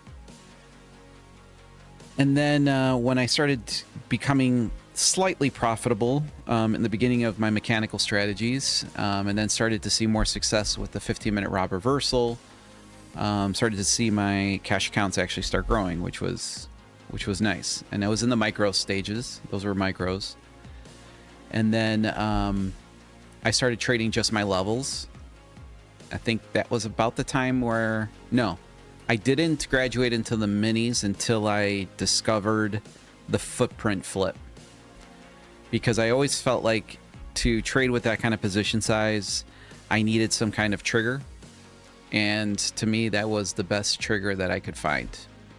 So that kept me disciplined as far as, you know, not moving my stops to 30 points, 20 points, especially with an E-mini. I mean, you guys see most of my trades now that we've switched to E-minis have been, I would say, between 8 and 14 points. And I'm trying to target over 20 points. I'm really trying to target around 40, but it's all dependent on ATR or where I see unbalanced volume. That's been tricky for me lately because I've been seeing the moves right, but just been getting that wick out, stop, going down, going up, whatever the scenario is. But once I started to get onto the E-minis, that's when I really started to see the cash accounts really compound. And what I would do was, when one account was always trailing the other account by $3,000. So, and that was just based on how I took payouts or how I took cash outs. I don't know what you would call it. A transfer out from your brokerage to cash. So once the main account, I have two. I have a main and a secondary is what I have them labeled as. Once the main would get to $10,000, I would take 5K. I'd take a payout of 5K. So I would just transfer the 5K. That count would then go down to $5,000. And then my secondary account would then be sitting at $7,000. And then once the $7,000 account got up to $10,000, the first account, because they were always copy traded, would then be sitting at $8,000.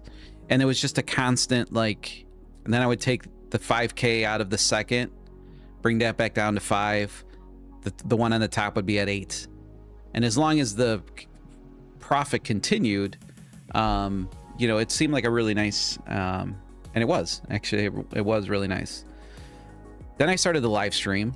Then I started copy trading with 27 prop accounts, funded accounts. Moved everything to the micros, and you guys have seen the growth. The growth has been, it's been steady, but it's just been extremely slow. I had no risk of ruin. I had no risk of blowing any type of funded accounts. I mean, it was a testament of trading the same legacy accounts for, I don't know, close to 6 months on Apex.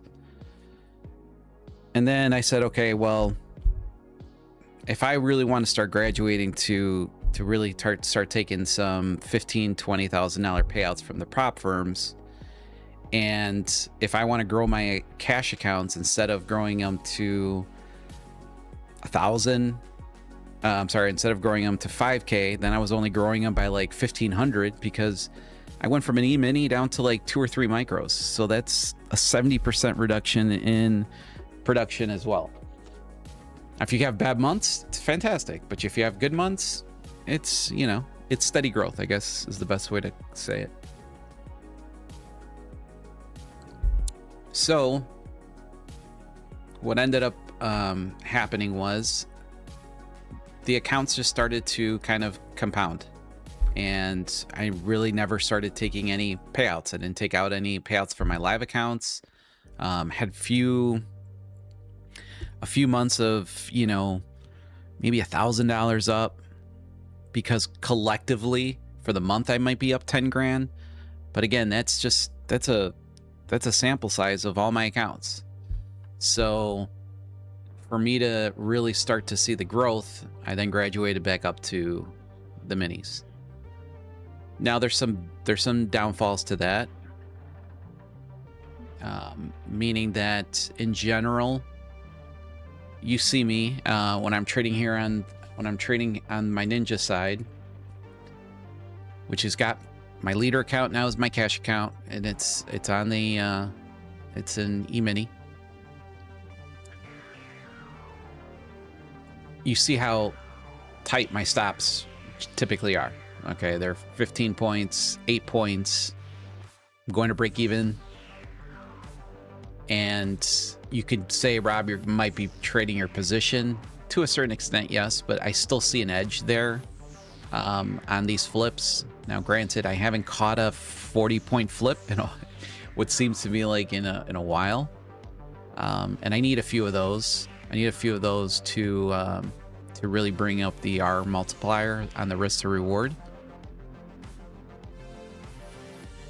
But in general, 95% of all my trades are positive risk to reward, which is good. So on the Ninja Trader now, my accounts are sitting at like 14. I don't know what it is. And that's with me losing, I think I lost 1,700. Or no, I think I lost 1,400 like in 2 days. I took a $1,000 loss. I think it was on Monday. Tuesday, I took I want to say a $700 loss. I was down like 1,700. Yesterday, I made back almost 500. Today, I made back another 350. So 850, I've been kind of climbing my way back into it.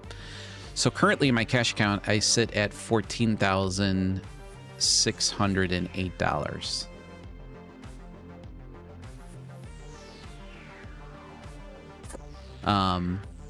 But I don't necessarily know what I'm going to do with that money, because I funded 5K with Iron Beam, which I plan on using with deep charts over here.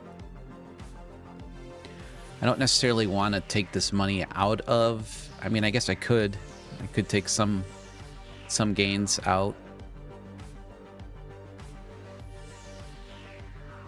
But I've always had this like grand plan to, always had a thought that I would love to see my Ninja Trader with like 50K or 25K. I think 25K is a realistic goal. Because then you can, maybe the psychology will shift a little bit. You know, maybe the the one contract becomes like me trading 3 or 4 micros.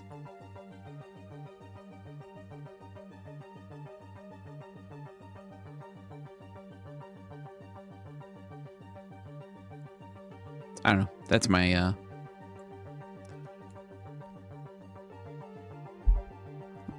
I try to be as transparent as I can with you guys. Exactly what's kind of going in my head. For the good, bad, and the ugly. Sometimes it's ugly.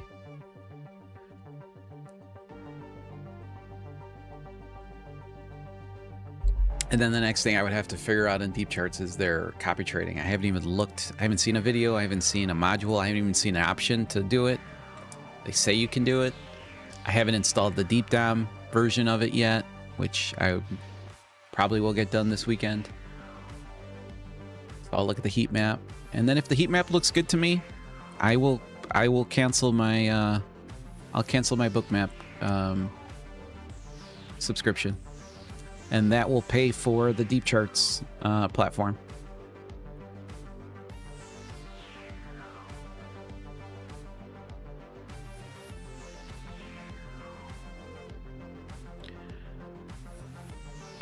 I really hope that, Morgan, you're incorrect with that AMP, because I really did look. I researched AMP because I almost considered opening up a cash account with AMP, because I do know that AMP actually has a special feed into deep charts. It doesn't use it uses a different feed. I've never heard of the feed, but it's like a direct connection or something. I don't know. But I didn't know that it also came with, and I'm assuming when you say deep charts free, that might be the like their base version, which is still good. I mean, I was using the base. I mean, I passed a 3K eval with the base version. But I truly like I like everything. I mean, I like everything so far. And I've kind of gotten away from, I've already kind of worked my workarounds on the issue that I was having with, like, you know, putting in orders like quickly. Like, for instance, where's my weekly band? Is this my weekly band? I think this is. Like, I wanted to take a trade from here, but this doesn't look right for, oh no, this is this was the level that we were talking about on the competition.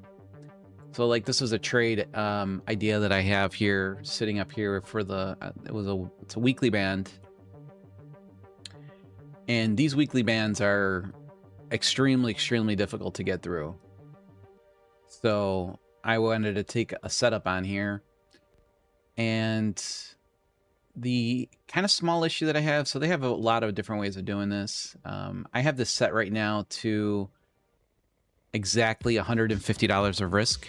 So no matter where this moves to, this will stay at $150 of risk, but it changes the quantity of contracts, which is, it's a big trade right here. This is 297 ticks, so it's might not give you, like, let me, you see, like, I brought this down. It's still $150, but it increased my position size to, it says that I should take 2.5.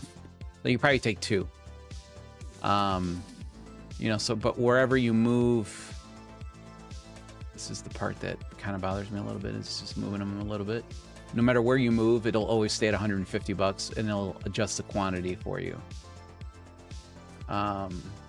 So there's a few quirks with the order entry as far as like this, you know, it's, I don't know, maybe not the greatest, but if I want to take a trade, let's see, like it's not working. Like I can't right click right now. I don't know why. It's annoying. So in a situation like that, you kind of have to use a limit order here, which is usually never the case, but usually works pretty good. Sometimes there's some quirks there. Like that's a trade idea that I had plotted last night.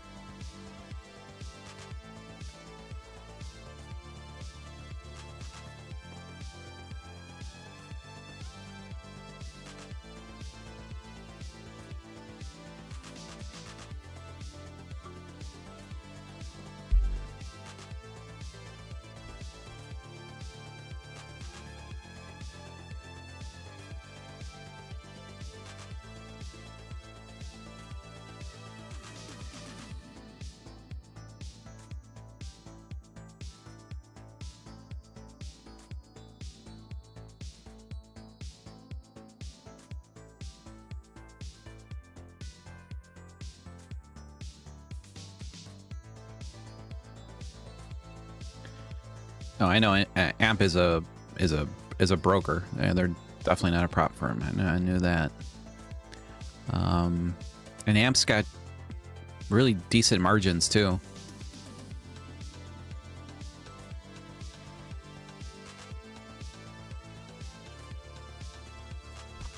It was Interactive Brokers, which is the other broker that Deep Charts recommends as a live cash account. They're terrible for day trading futures. That's not. I mean, even what I have in my NinjaTrader account, 15K. I don't even think I could trade an ES contract with that. I could most likely trade. Can't move against me too much, but I could probably trade up to 40 contracts of the ES with the margin that I have, maybe more. What is it, 250 for? Let's say it's 500. I don't even think it's 500. I think it's 250. I do believe it's 250 divided by 15K.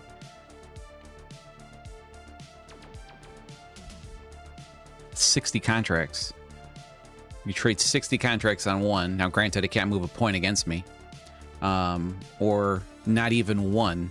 You could probably trade 3 micros, which, again, to me, that's pretty much saying we don't want either fund your account with $1 million, 500,000, or we don't want the day trading aspect or risk profile.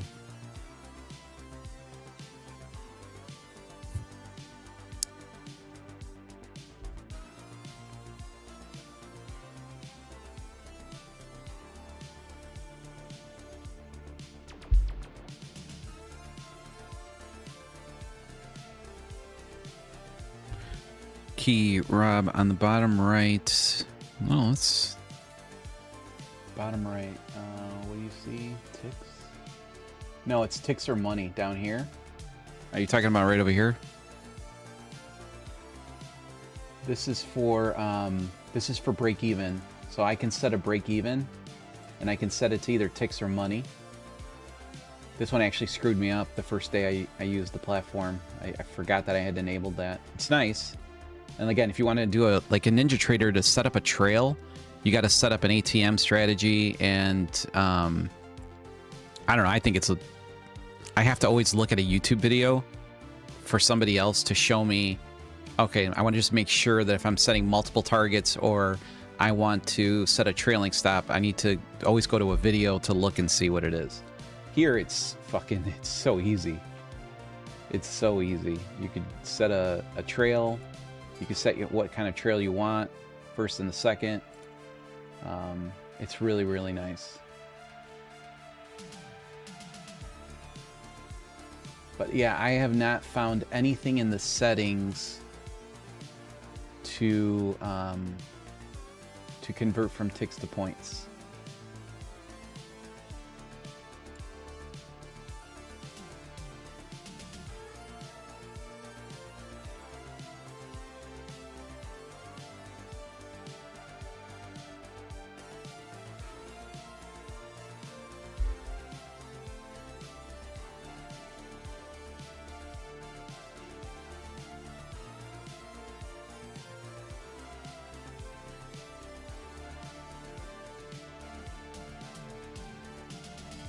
Yeah, money is just the what you want to risk as far as a dollar amount.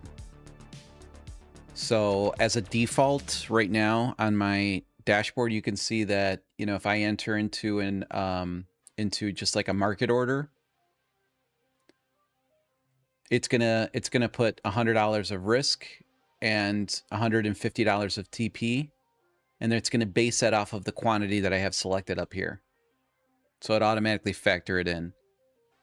So obviously with 1 micro, your brackets are going to be a lot further. If I go to 2 or 3 quantity, the brackets are going to get obviously a lot closer. So it's going to be a lot tighter of a trade.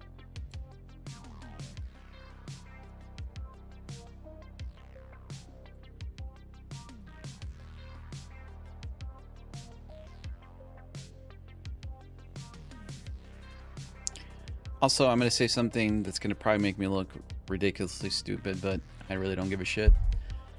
I have never had confidence in scaling out of positions for one reason or the other. I don't know if it's because I've had bad experiences in the past where, you know, let's say I'm short 2 contracts and I want to scale out of 1.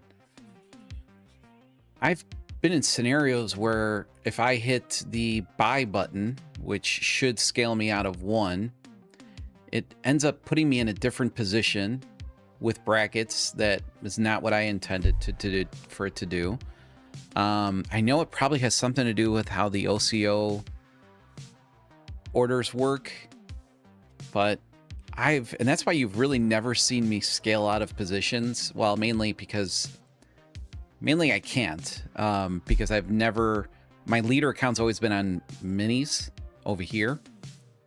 So since I've been on minis over here, I don't really trade with 2E minis in order to scale out. But I would always scale out with the brackets, and that's stupid. For some reason here on deep trades, it's super easy. It scales me in and out. So, I mean, I feel like it's very fluid for the trading side of it.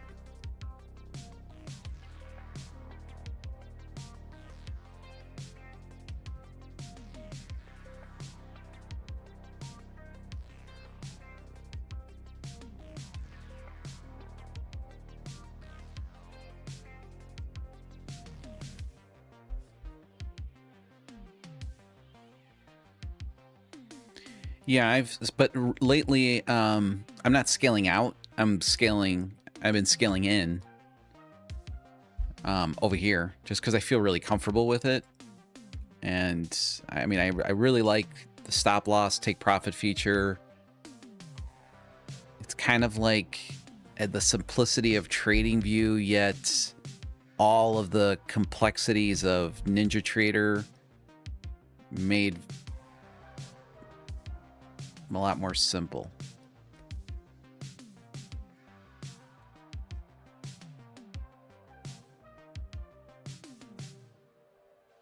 All right, so we had some absorption right here.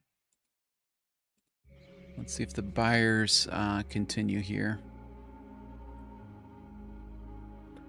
Let me take a look at the 120.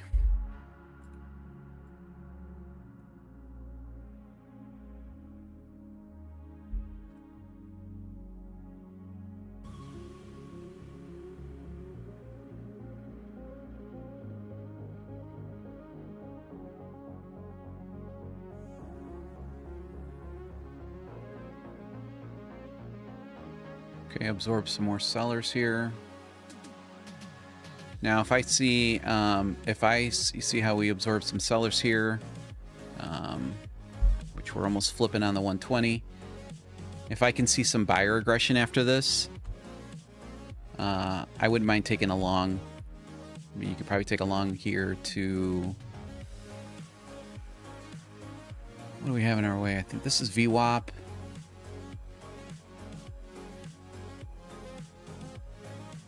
I mean, probably.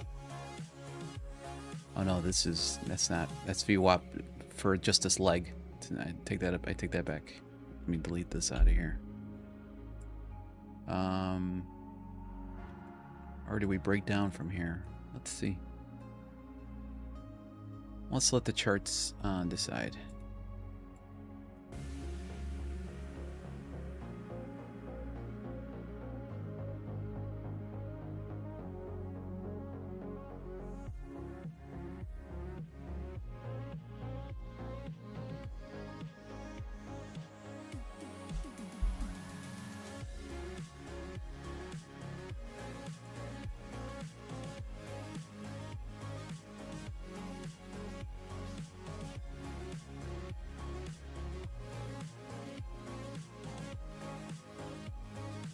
Okay, buyers stepping in right here. Buyers just stepped in right here.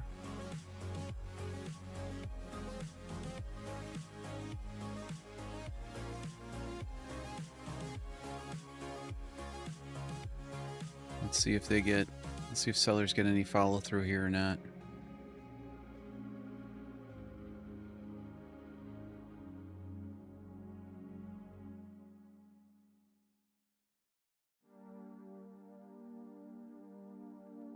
Oh, I like that aggression. All right, let me cover right here. And right there is a good target.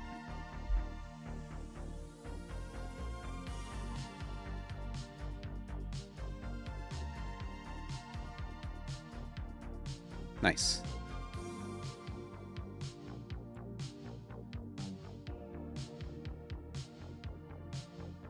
Again, to me, it just seems very simple. It seems very, very simple. Very easy to use. Only mistake was my initial position wasn't 2 micros. I like to take 2 on the initial, and then if I like to add 1. All right, 375 on that funded today. That's not bad. That's a good day's work there.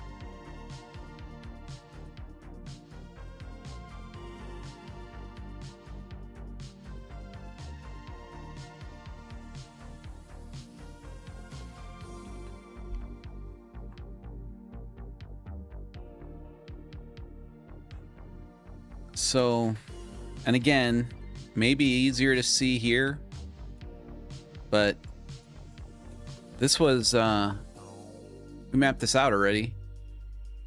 So we mapped this out as buyer unbalanced volume right here. I'm sorry, seller unbalanced volume. We had this on our chart.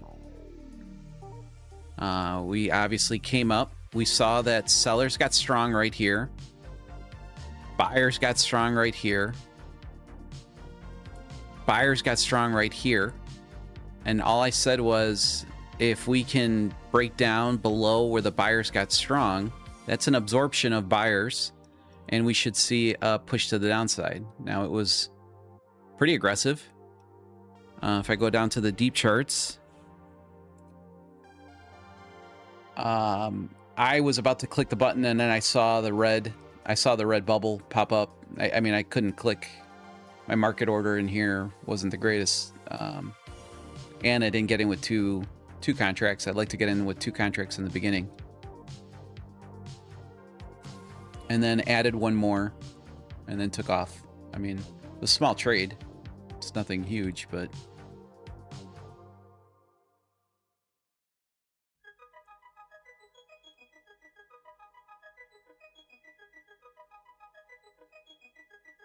absolutely trap buyers. And now you could say the same thing about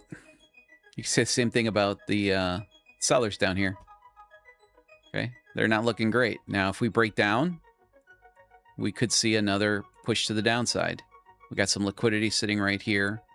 We actually got a lot. This is a pretty big, strong area right here. So I'd like to see you'd have to see a pretty strong breakdown. In fact, it's an area that I probably wouldn't want to trade, because here we are kind of getting right back into this range, right? Into this big fat range. Might as well trade the extremes.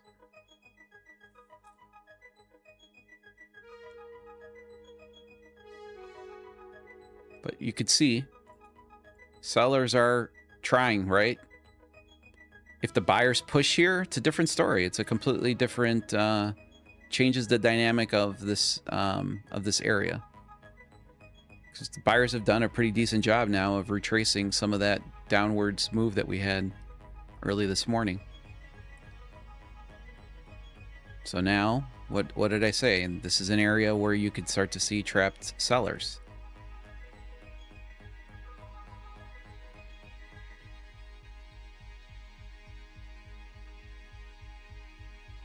And the buyers are going to have their work cut out for them right here. You know, you'd have to see it like another leg. Let them get past this unbalanced volume area. Maybe let them retest, get some confirmation. Same as a flip.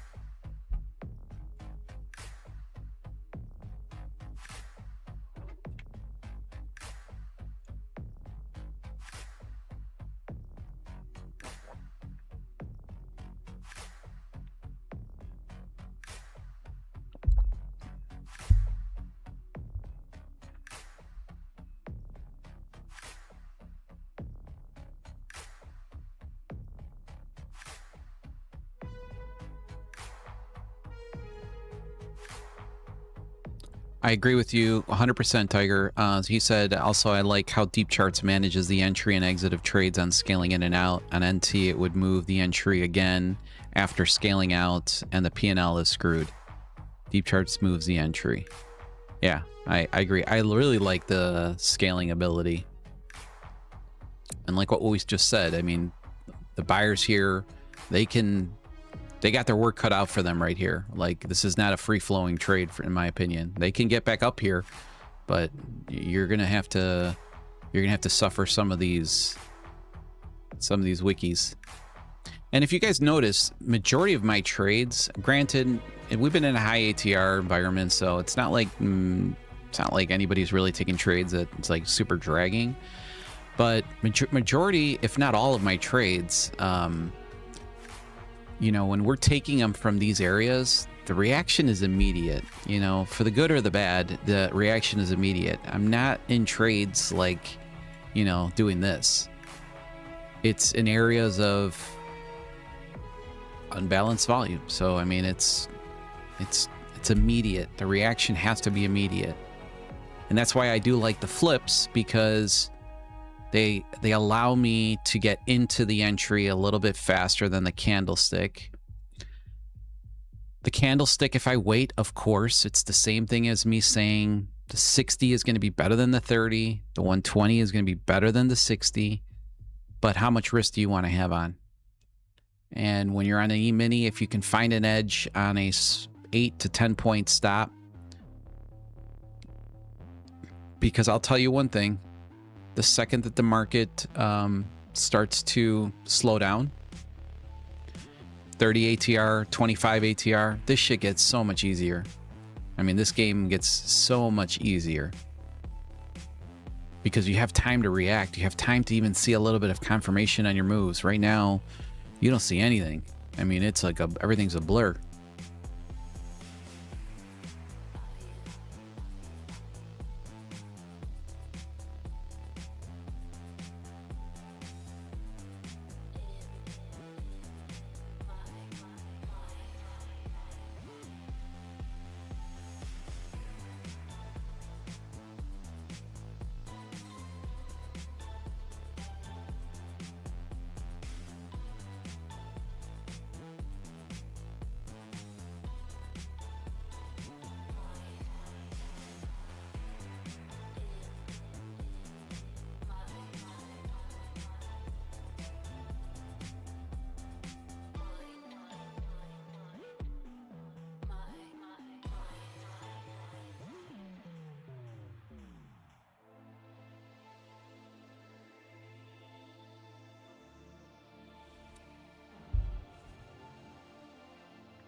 And now I'll show you something else here.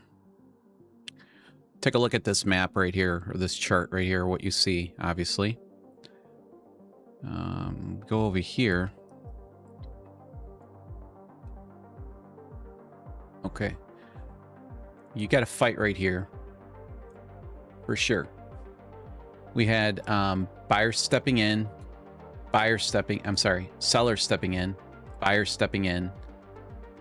Buyers right now kind of winning this battle somewhat. Now, if they can break through here, if they can break through this area right here, you're going to see a very, very, very, very, very fast reaction. Very fast reaction. And this can lead you all the way to, I would say, at least in this area right here. I'd have to find some unbalanced volume. But this would be equivalent to at least a 200-point move, 150-point move in this environment.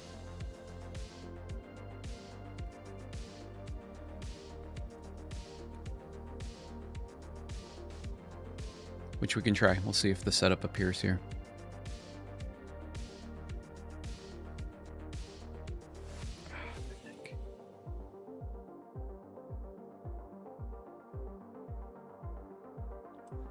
Okay, we see buyers coming in. The only problem is that they will run into resistance right here, but that's part of the risk of this type of a trade.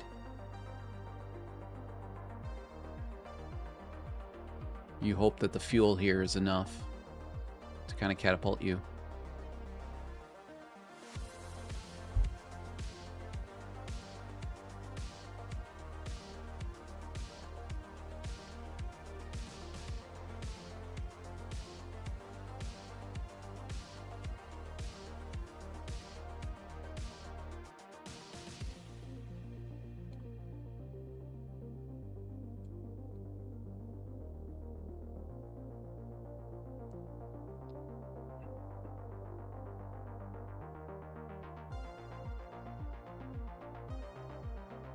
This is going to be highly contested right here.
Yeah, that's a good short right here too.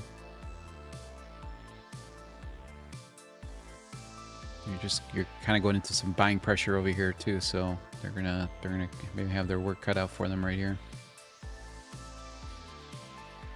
Yeah, I mean this move is already 40 points, 60 points, 80 points. It's crazy. Good continuation there.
Not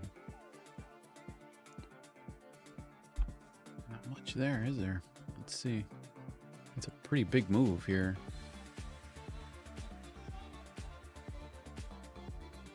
I don't know. I feel like Ninja Trader changed something with the scrolling. I don't know now if it's because I'm getting on the deep charts, which I scroll to scrunch up the chart.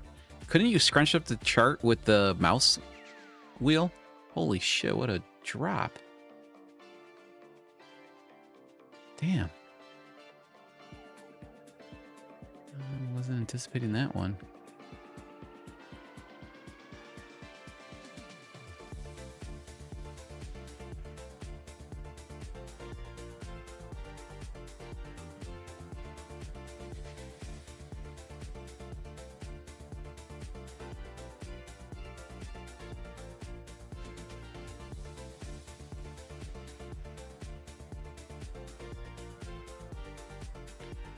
Don't you need to hover over the numbers to the right to mouse scroll it? Yeah, that's what I'm doing. And it's not working anymore. It's just moving my chart. I actually have to scroll it this way with the mouse holding the left key down. Something had to have changed there. It's kind of annoying me. I don't know. Do we make a play here for the low?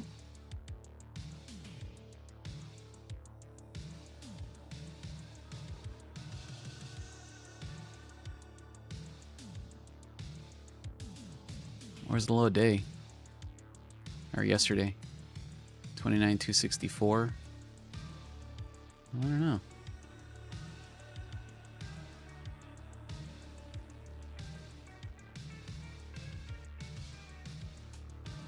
It probably would be a good time for a retracement there.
Yeah, I did say that the buyers could get strong there.